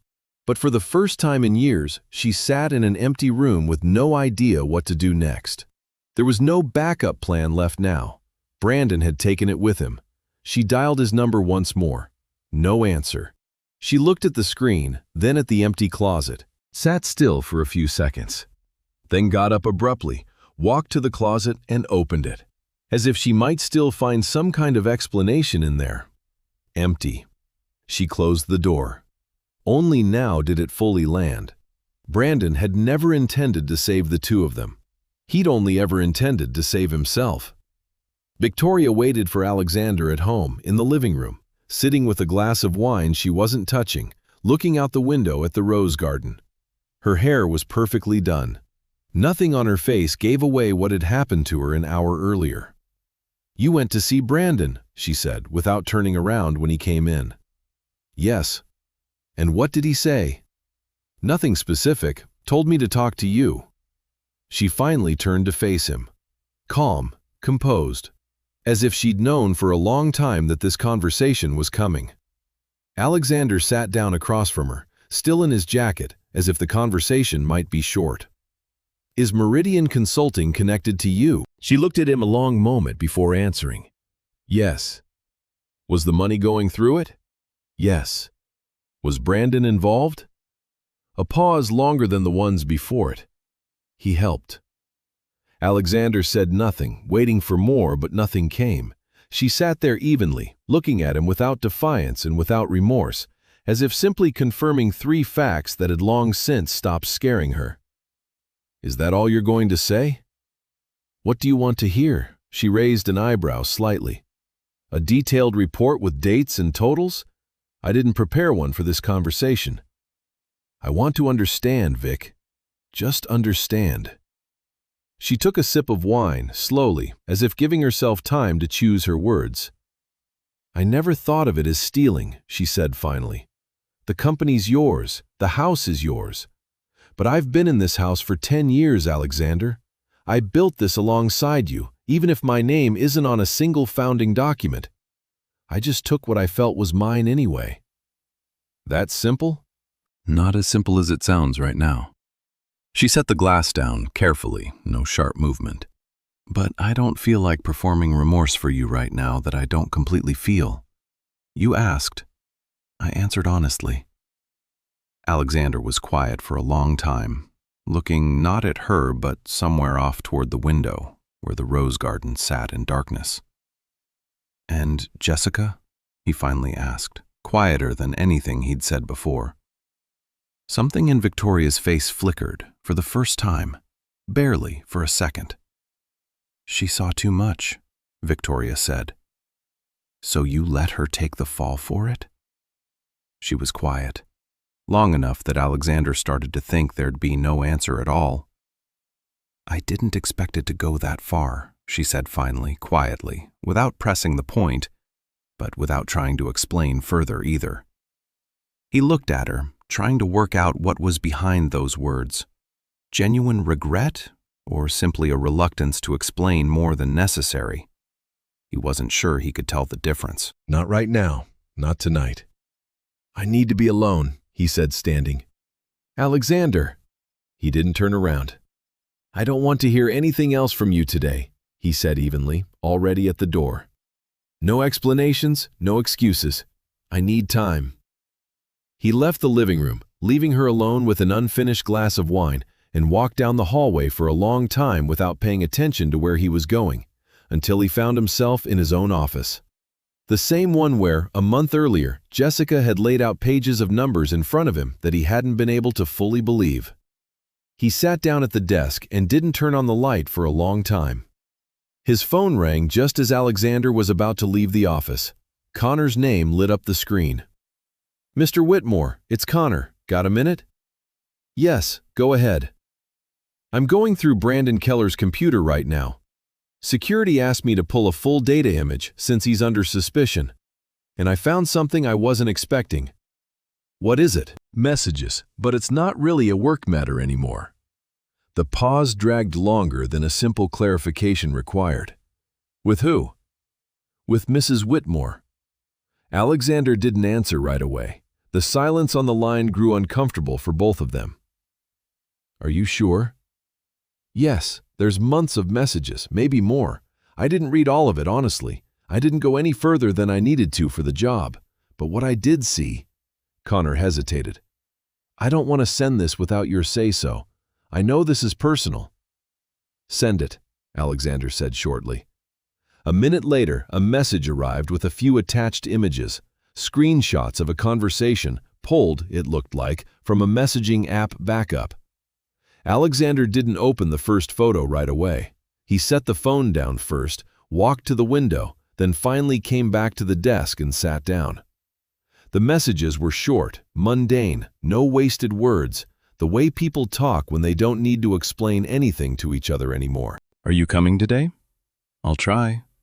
You promised. I remember. Sometimes I think you'll back out again. I won't. When this is over, we leave. Together? Together. He read it once, then again slower, as if hoping the words would rearrange themselves into some other, less obvious meaning on a second pass. They didn't. Further down, in another fragment of the conversation, dated earlier, there were a few more lines. Do you really think you could ever leave all this behind someday? For you, yes. Then I believe you. Alexander stared at those 3 lines for a long time. He'd known Brandon for years, known Victoria even longer. Over the years, he'd witnessed dozens of ordinary business conversations between them, the easy familiarity of people working closely together. And it seemed he'd always preferred not to wonder what might be underneath that familiarity. Now it was written right in front of him, with no way left to read it any other way. He didn't feel what he probably should have felt. No anger, no urge to go confront anyone right then. More a sense that the last piece of a puzzle he'd been setting aside for a long time had finally slotted into place on its own, without any effort from him. He'd known Brandon for years, Victoria even longer, and suddenly he remembered things he'd preferred not to notice before. Her readiness to defend Brandon, her 2 quick explanations about Meridian Consulting, the smooth way she'd always steered his questions elsewhere. It all looked different now. Not just professional closeness. One story that had been hidden from him on both sides at once. He could call Victoria right now, could send a message. He didn't. After everything that had happened these past few weeks, he wanted her answer in person, not through a screen, but looking her in the eye. He stood, took his jacket off the back of the chair, and left the office. Now there was only one question left to ask her. The next evening, Alexander went back down to the living room. Victoria was spending her evenings there alone now, reading, or rather holding a book in front of her, not turning the pages any faster than actual reading would require. He stopped in the doorway. "Vic, I found something out today." She looked up. "What?" Alexander took out his phone but didn't set it down in front of her. "That there was more between you and Brandon than what you told me." Victoria said nothing. I saw the messages. For the first time in the whole conversation, she looked away. Alexander waited. "How long?" She didn't answer right away. "A long time." 10 years, Vic." "I know." "No, you don't know. You don't understand what's going on in my head right now." She said nothing. I thought at least that part was real. Victoria didn't try to defend herself. "What do you want me to say?" Nothing at this point. He stood there a few more seconds, then turned toward her. I've filed for divorce, he said, staying by the door, not stepping any further into the room. She looked up from the book, nodded, calmly, without surprise, as if she'd been expecting these words for the past 7 days. The lawyers are already handling it. Under the prenup, the house stays with me. Your stake in the business will be handled separately. There will be an independent valuation. Fine. I'm not trying to take away what's rightfully yours. I understand. As for the criminal side, that's not mine to decide alone. The board and the company's lawyers will handle that separately. I'm not out for personal revenge if that's what you're worried about. Victoria closed the book, set it on her lap. And if you were? I'm just too tired, Vic, he said honestly, no anger in his voice. Not for revenge, not for a war, just tired. She said nothing more, only nodded again, a little more slowly. Does your father know? He asked suddenly, remembering the man almost never spoken of aloud in that house. Something shifted in her face. For the first time, all conversation, genuinely, without her holding it back. "Not yet.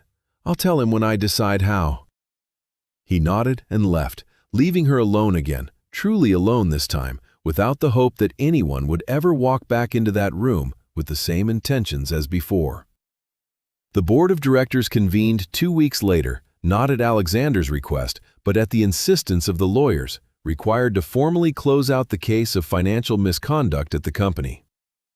The meeting ran 3 hours. They discussed the numbers, the documents, the scheme run through Meridian Consulting, and the role of Brandon Keller, who by then had already been suspended and was reportedly scrambling to find a lawyer. At the very end, Alexander took the floor himself. "There's one more thing I want to address, regarding Jessica Morgan," he said, addressing the whole room. The accusation against her was entirely fabricated. I have evidence that the footage used as the basis for her suspension was falsified. I'd like it noted in the record that she's been fully cleared and that the appropriate note be added to her personnel file. A few board members nodded, understanding. A few jotted something in a notebook. For most of them, this was just one item on a long agenda. For Alexander, it was the only thing that mattered that day. The news reached the estate that same evening. Margaret heard it from someone at the office, told Donna in the kitchen, and from there it spread through the house faster than any other piece of gossip had in months. "So she didn't steal anything," Donna said, wiping her hands on her apron. "I knew it." "You didn't say a word the whole time," Ashley pointed out. "What was there to say? Silence is safer." Marcus, on duty at the gate, heard the news from the guy taking over his shift and just shook his head, saying out loud what he'd thought from the very beginning. "Told you, she's not that kind of person." Nobody argued, but the relief in the house came with a strange edge of guilt, one that was hard to put into words. The truth had come out, but the person it concerned wasn't there anymore to hear it. That same evening, later, Alexander went up to the first-floor hallway, to the small room that used to be the estate manager's, Jessica's room. They hadn't found a new estate manager yet, and the room had sat empty this whole time, with only Margaret occasionally going in out of habit to dust. He opened the door, went inside. There was almost nothing left of the life that used to happen here. A narrow bed made up with an institutional-looking cover, an empty wardrobe, a shelf with nothing left on it but a thin layer of dust marking clean rectangles where things used to sit. He stood in the middle of that empty room longer than he could have explained why. He'd come here, he thought, to draw a final line under everything, to make sure the case was closed, justice had been done, that he could move forward. But the longer he stood there, the clearer it became that this had nothing to do with justice. He remembered the coffee cup he kept finding hot when he hadn't ordered a new one, her standing at the end of the table pouring everyone's tea, never sitting herself. The book in the library, her words about a man who'd spent too long pretending everything was fine. The keys, set down next to the badge, and the sentence she'd said without a single crack in her voice. He wasn't looking for evidence. There was enough evidence now. The case was closed, her name cleared. He was looking for her. He understood how much he owed her. But only now did it truly hit him. This whole time, there had been someone right beside him worth looking at more closely. Someone he should have been more honest and more brave with. And now it was too late. She'd already gone, and the chance to change anything had gone with her, out the door. He walked out of the room, quietly closed the door behind him, and that same night began searching for a phone number he'd never actually saved. Because in all the months she'd worked in that house, he'd never once had a reason to text her himself. Jessica's personnel file, the one Brandon had once requested for the background check, now sat with Alexander, the formal folder left over from the investigation.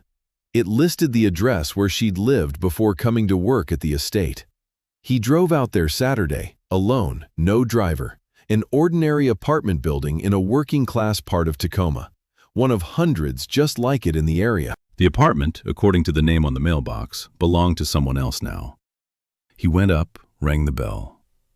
A woman in her 50s opened the door, with the wary face of someone used to not trusting unexpected visitors. "Hello," he said.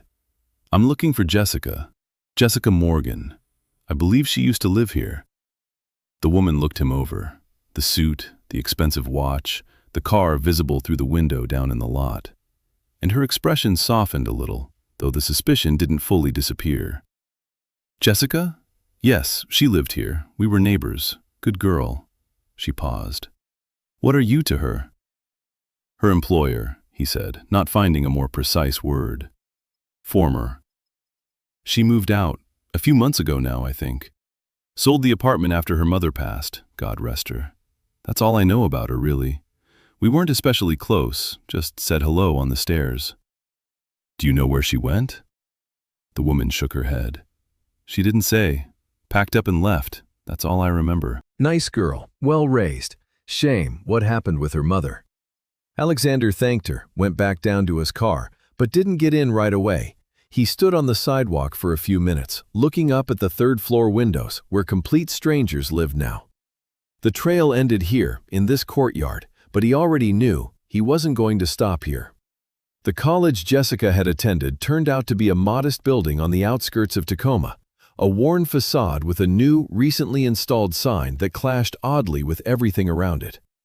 Alexander found the right department, introduced himself at the office, and asked if anyone might remember a student named Morgan, a graduate from more than 10 years back. He got lucky. The department chair, an older professor named Richard Donovan, had been teaching there back then and remembered his former student well. "Morgan, Jessica," he repeated, gazing out the window thoughtfully. "Yes, of course, I remember her. Best in her class, no exaggeration. Graduated with honors, could have gone on to grad school. I actually tried to recruit her myself." "Why didn't she go?" "Had to work. Her mother raised her alone and money was tight." He paused, remembering something. "One story sticks with me. There was a student a year behind her, Justin, whose father died mid-finals. Jessica gave him her scholarship for the whole semester. Quietly, no fanfare. I only found out years later when Justin thanked me for something I hadn't even done." "She never mentioned it to you?" "Not a word. I found out completely by chance," the professor shook his head. "It's strange you're only looking for her now, honestly. She was always worrying about someone else, almost never about herself, it seemed." Alexander didn't answer. He just looked away, out the window. Jessica's former colleagues weren't easy to track down. Most had scattered to other jobs long ago, some had left the state, some had changed careers entirely. One of her former employees, a programmer named Megan, agreed to meet at a cafe near her new office. Jessica was a good boss, she said, stirring sugar into her cup. Demanding, but fair. Never lost her temper in front of people, even when everything was on fire.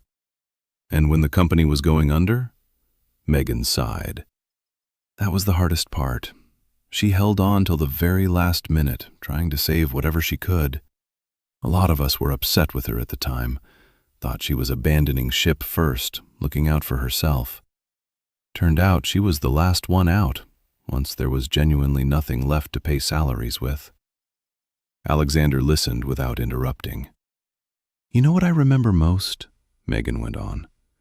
"We had a client, a small job we never finished because of the bankruptcy. Jessica, with no salary, with nothing left, personally refunded the client's deposit out of her own pocket. Legally, she didn't have to. The company was officially dissolving. Every claim was voided automatically. Why did she do that?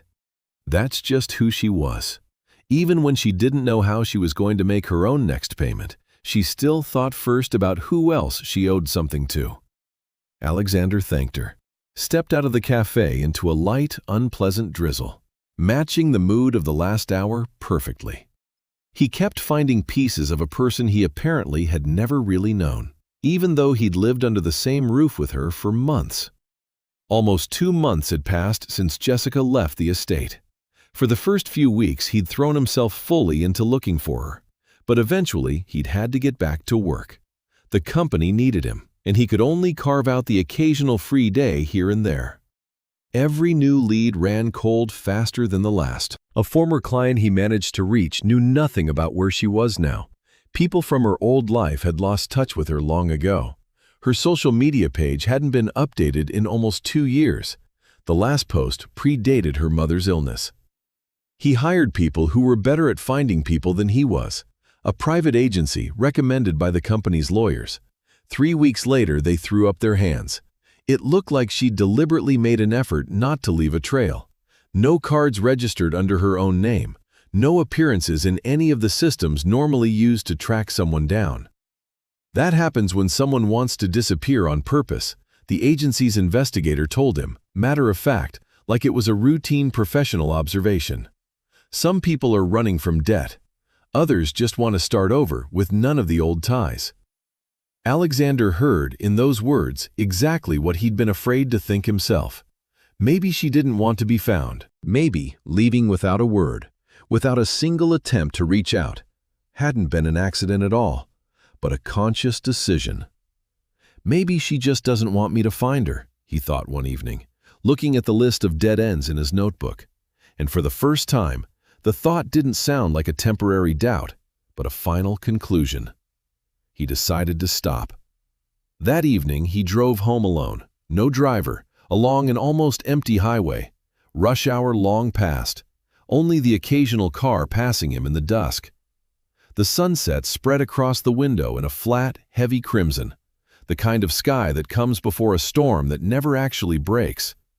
On the seat beside him lay a folder, the one he'd taken from her personnel file, an old photo of Jessica from some office party, taken before he'd even known she existed, her estate manager's badge, never thrown away, and the suspension paperwork, signed in her own hand on that last day. He stopped at a red light, even though the road ahead was completely empty, and just sat there, looking at the red, in no hurry to hit the gas even after it turned green.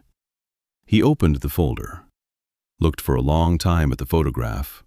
She was laughing at something in it, something he'd never once seen in person, because around him she'd almost never let herself laugh that openly. He closed the folder, set it back on the seat.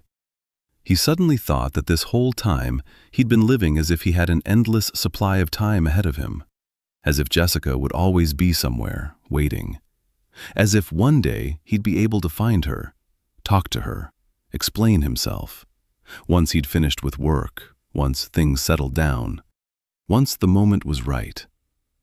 Except there was no right moment left.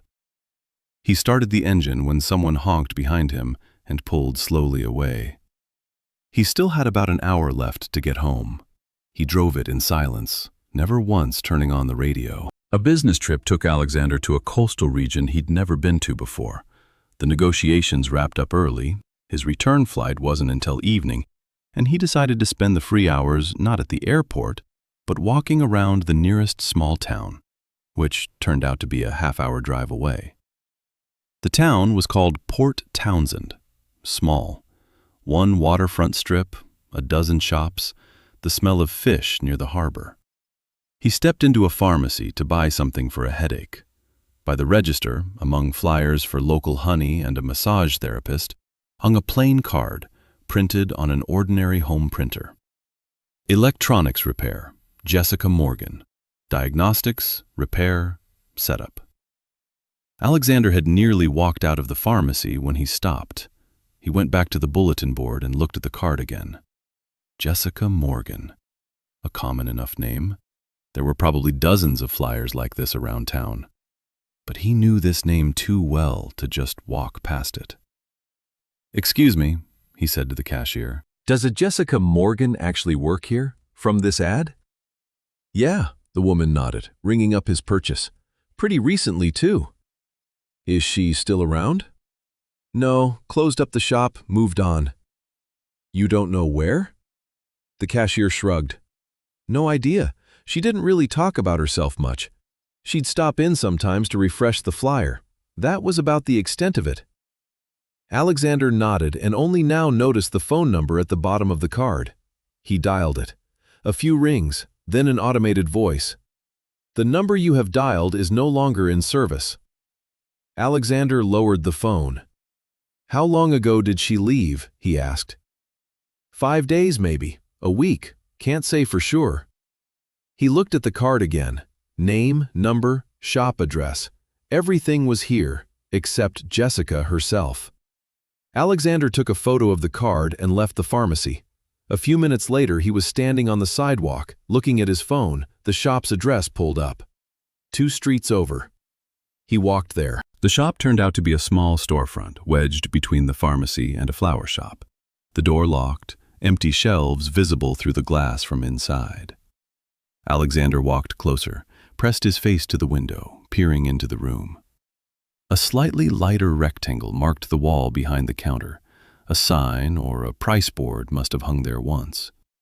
A forgotten coil of wire sat on the windowsill, along with an old wall calendar still open to 2 months back.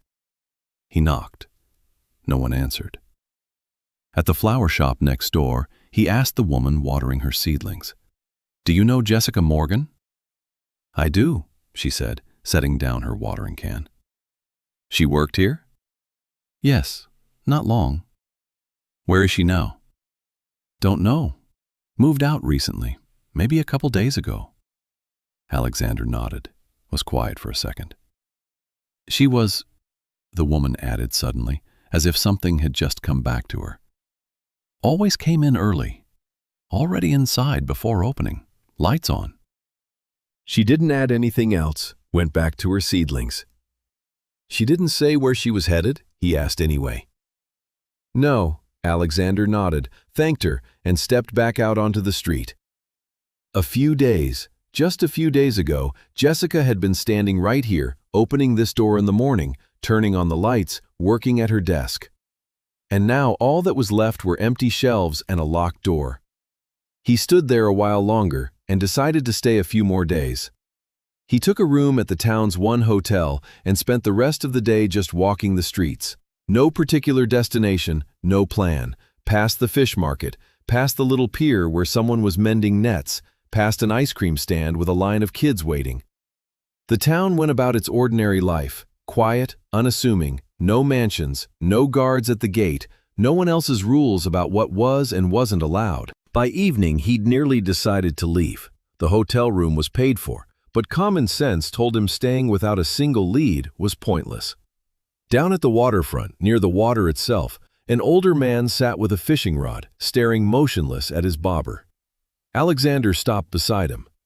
"Been out here long?" "Pretty much every evening," the man answered, without turning around. "Not much biting, but I sit anyway." They were quiet for a moment, watching the water. "You haven't seen a young woman around, have you?" Alexander finally asked. "Jessica Morgan." The man turned his head, squinting. "Jessica. Ah, I know her. The one who used to sit out on the old pier in the evenings." "Yes, that's her. Used to come by a lot." "When?" "Couple days ago, I think. Might be wrong." "Why'd she go out there, to the pier?" The man shrugged, went back to watching his bobber. "Don't know. Said something once about it being quiet out there. Just sat and looked at the water." "Where is this pier?" The man waved his rod vaguely toward a bend in the shoreline. "Out that way, past the harbor. Abandoned now, but sturdy enough you can still walk it." Alexander thanked him and headed in that direction. A few minutes later, rounding the harbor, he saw it ahead, an old wooden pier stretching far out into the darkening water. The pier turned out to be exactly as the flower shop woman had described it. Old, wooden, rotted through in a few places, running far out to sea, out to where the water turned genuinely dark. He saw her from a distance. She was sitting at the very end, legs hanging over the edge, looking at the water. In a plain jacket, her hair loose and tousled by the wind. There was nothing next to her, no phone, no book, nothing that might distract her. Just her and the sea. Alexander stopped at the start of the pier. He could have called out to her right then, could have taken a few quick steps, said her name, ended the uncertainty with a single word. He did neither. For several minutes he just stood there, watching her back, listening to the waves hit the old pilings, to the gulls somewhere off in the distance, to the boards creaking in the light wind. He thought about how, through all the months she'd spent in his house, he'd never once asked her what she actually wanted. About work, about home, about the future, about anything that had actually mattered. He could call out to her now, could say her name, could take one more step forward. But for the first time in his life, he understood that the hardest part wasn't finding the right words. The hardest part was giving another person the chance to decide, for themselves, whether they even wanted to hear them. He stayed where he was, a few steps behind her, not moving. Jessica suddenly stopped looking at the water, went still, as if she'd felt someone behind her. She turned her head slowly. Alexander didn't move. One more second, and she'd see his face. She didn't turn around all at once. First, she seemed to listen, then slowly turned her head. Saw him. The pause lasted longer than any sentence could have. She just looked at him, without surprise, without alarm, without the rush toward him that he had, admittedly, been hoping somewhere deep down to see. There was no resentment in her eyes either. She looked at him the way you look at someone from another, already lived life. Calm, a little detached, as if trying to remember exactly where they might have known each other. "Alexander," she said finally, "wasn't expecting you." He stood a few steps away, not daring to come closer. "I know," he said. "I'm late, but I needed to at least try to say it in person." She didn't respond to that, didn't agree, didn't push back. She just kept looking at him a few seconds longer, as if weighing something inside herself he had no access to. She didn't invite him to stay, didn't tell him to leave. She nodded silently toward the cafe on the waterfront, at the start of the pier, and gestured to the empty chair beside her own. Alexander walked over, sat down. She wasn't in a hurry to start talking. She just drank her coffee, looking out at the water, as if his showing up didn't call for an immediate explanation. Not from him, not from herself. "The shop," she said finally, once the waitress had brought him a coffee he hadn't ordered out loud, just nodded toward her cup. "Small place. Electronics, phones, sometimes laptops. There's enough work." "Managing it alone?" "Managing," she gave a small shrug. "Good neighbors. Flower shop next door, pharmacy across the way. Everybody already knows me by face around here, even though I'm the new one in town." She spoke evenly, without any bitterness in her voice, without the edge he'd half expected to hear, as if she were describing not a life after disaster, but just an ordinary life that had happened to her in this town. "Mornings are quiet," she added. "I got used to getting up early back at the estate. It's finally coming in handy for something other than pouring someone's tea." He couldn't help smiling at that, even though nothing about it was really funny. "Are you happy?" he asked quietly, not entirely sure why he was asking that particular question right then, but unable not to. She looked at him a long moment before answering. "Yes," she said simply. "Not right away, but yes." That simple yes hit him harder than tears would have, harder than accusations, harder than a story about whatever hardship she might have gone through alone here. He'd come looking for the woman he'd lost, and found a woman who'd learned to live without him. "I'm not going to ask you to come back," he said. "Not today. I've taken a room in town for a few days. I just want to be nearby, if you're okay with that. No expectations." She was quiet a long time, looking at him, then out at the water beyond the window. "All right," she said finally. "Stay." The next few days he spent in the town, not as the owner of an estate used to things arranging themselves around him, but as an ordinary man renting a room next door to somebody else's repair shop. He'd stop by in the mornings, bring coffee from the same cafe, not asking if she wanted it, just setting it on the counter next to her workstation. He helped carry in boxes of new parts that came in from out of town. She let him be around, not chasing him off, but not drawing him closer either, treating his presence as a fact she had to get used to, not an opening for conversations about the past. One evening, after the shop had closed and the two of them were sitting on little stools by the door, watching the empty street, she said, out of nowhere, "I'm not angry at you, Alexander. I really mean that." "I understand." "No, I don't think you do." She shook her head. "I just stopped waiting to be rescued, waiting for someone to show up and fix everything. And you know what? I think it's been good for me." He didn't argue, even though something inside him wanted to push back, to say he hadn't come to rescue her, but to make up for his own failure. He didn't say any of that out loud, just nodded, accepting her words exactly as she'd meant them. "All right," he said instead. "Then I'll just be around. No rescuing." She smiled a little, the first real one in days, not just politeness. The days ran into each other almost unnoticed. He learned to fix the simple stuff she'd show him between jobs, not because he needed to, but because he liked watching her hands work confidently with the wires and circuit boards, the very same kind of thing that had started all of this in his own office, back at the estate. Once he mixed up two identical-looking parts, and the phone he'd been reassembling flatly refused to turn on. Jessica, taking apart his mistake, laughed so hard she had to set down her soldering iron, and he laughed too, for the first time in a long while, easy, without the tension that always hung over conversations back at the estate. Something like the respect that had grown between them before, over a cup of cold coffee, over conversations in the library, was taking root again, but it felt different now, without the old distance between the master of the house and someone who served in it. Here, among wires and old circuit boards, there were no roles left to play. He was helping her close up the shop one evening when his phone rang, his work phone, the one he'd been keeping switched off most of the time these past few days. It was the company, the board secretary, polite but insistent. "Mr. Whitmore, sorry to bother you. The board is meeting next week. They need you there.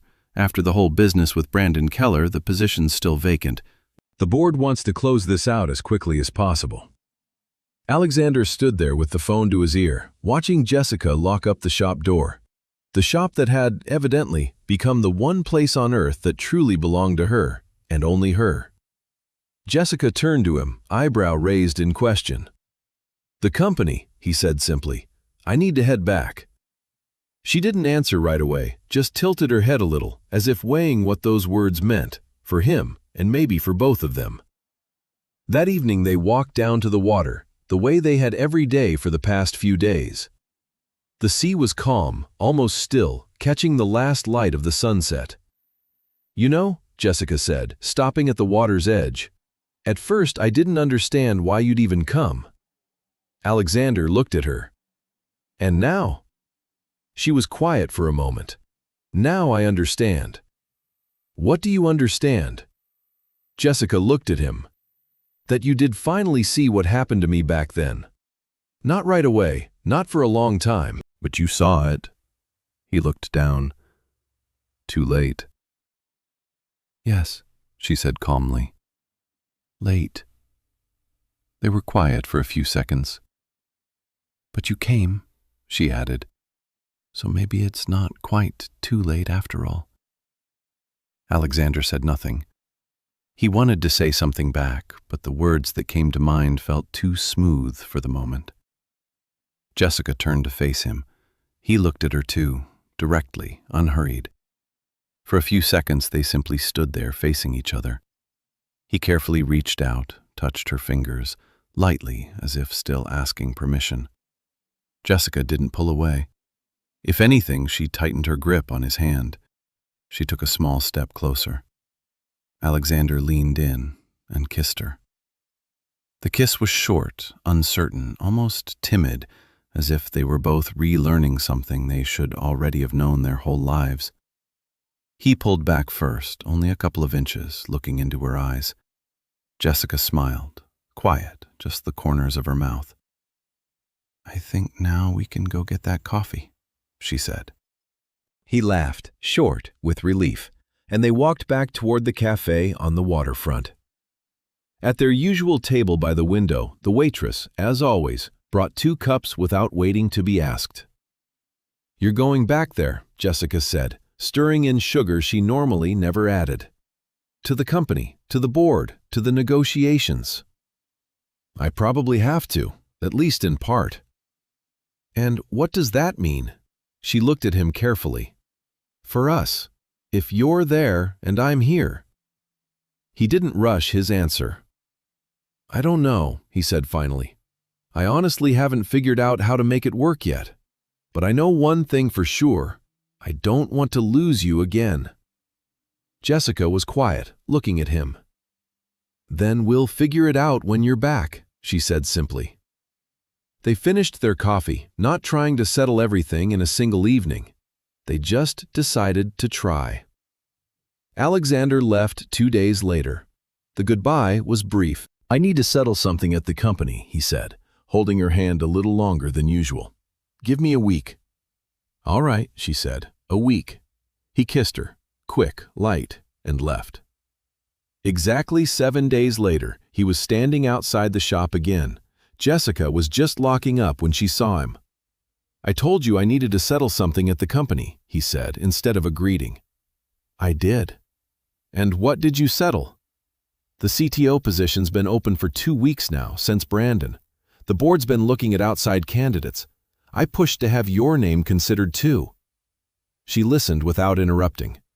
"The board approved it," he went on. "Terms just need to be worked out. I want to offer you the position." "Me?" "You." She studied him carefully, as if looking for something in his face that might disprove what she'd just heard. "You understand I'm not offering you this position because of us." "That's exactly what I was about to ask." "I watched you work, with the server, with people, with every problem that landed in front of you. You basically handled things an entire department couldn't get to, and I didn't notice for too long." Jessica set the key down on a workbench, crossed her arms. "And if I say yes, would you be my boss?" "No," he said right away, as if he'd already thought this through. "In this role, you'd report directly to the board, not to me personally. That way it's clear from the start, to everyone, including you, that this isn't about personal arrangements." She nodded slowly, taking that in. "I need to think about it," she said finally. "Not about the job itself, about whether I'm ready to go back there at all." "Of course," he said. "No rush." He left without pushing any further, and Jessica stood in the middle of the shop a long while, looking at the closed door. That evening, she didn't text him back. The next day, she still didn't give him an answer. She wanted one night to think about it without him around. And that evening, she went to him herself. "I'll take it," she said. He looked at her.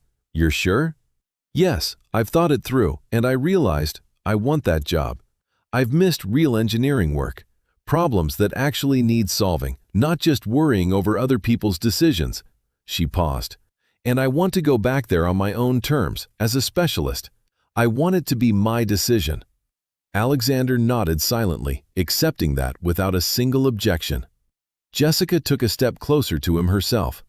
He put his arms around her, and this time the kiss was completely different. Sure, longer, more mutual, without the caution of the first one. When they finally pulled apart, her hands were still resting on his shoulders. "Just so you know, at work I'm still going to argue with you," she said. "I'm counting on it," he smiled.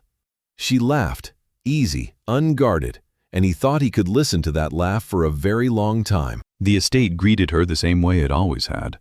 The enormous windows, the manicured lawn, the grandfather clock in the front hall chiming with its usual little delay. The staff noticed her right away. Margaret froze on the stairs with a tray in her hands. Donna leaned out of the kitchen.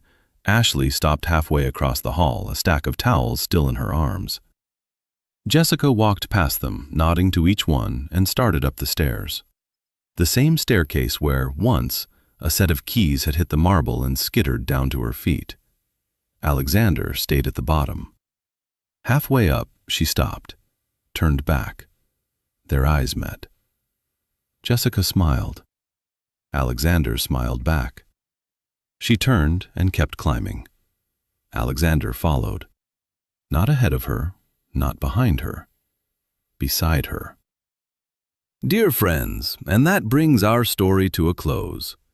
Jessica's story started with humiliation. The moment someone made sure she knew she was nothing but the help in that house. But things changed over time. She left, built a life of her own, found her own path, and came back an entirely different person. And Alexander learned something simple. Sometimes we only start to value someone once we stop seeing them every single day. Now I want to hear what you think. Do you believe people can genuinely change after a serious mistake?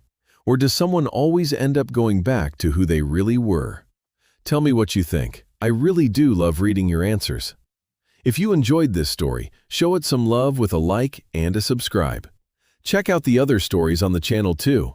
There might be one out there that grabs you just as much as this one did. Narrated by Victor. Take care of yourselves and the people you love. See you in the next story.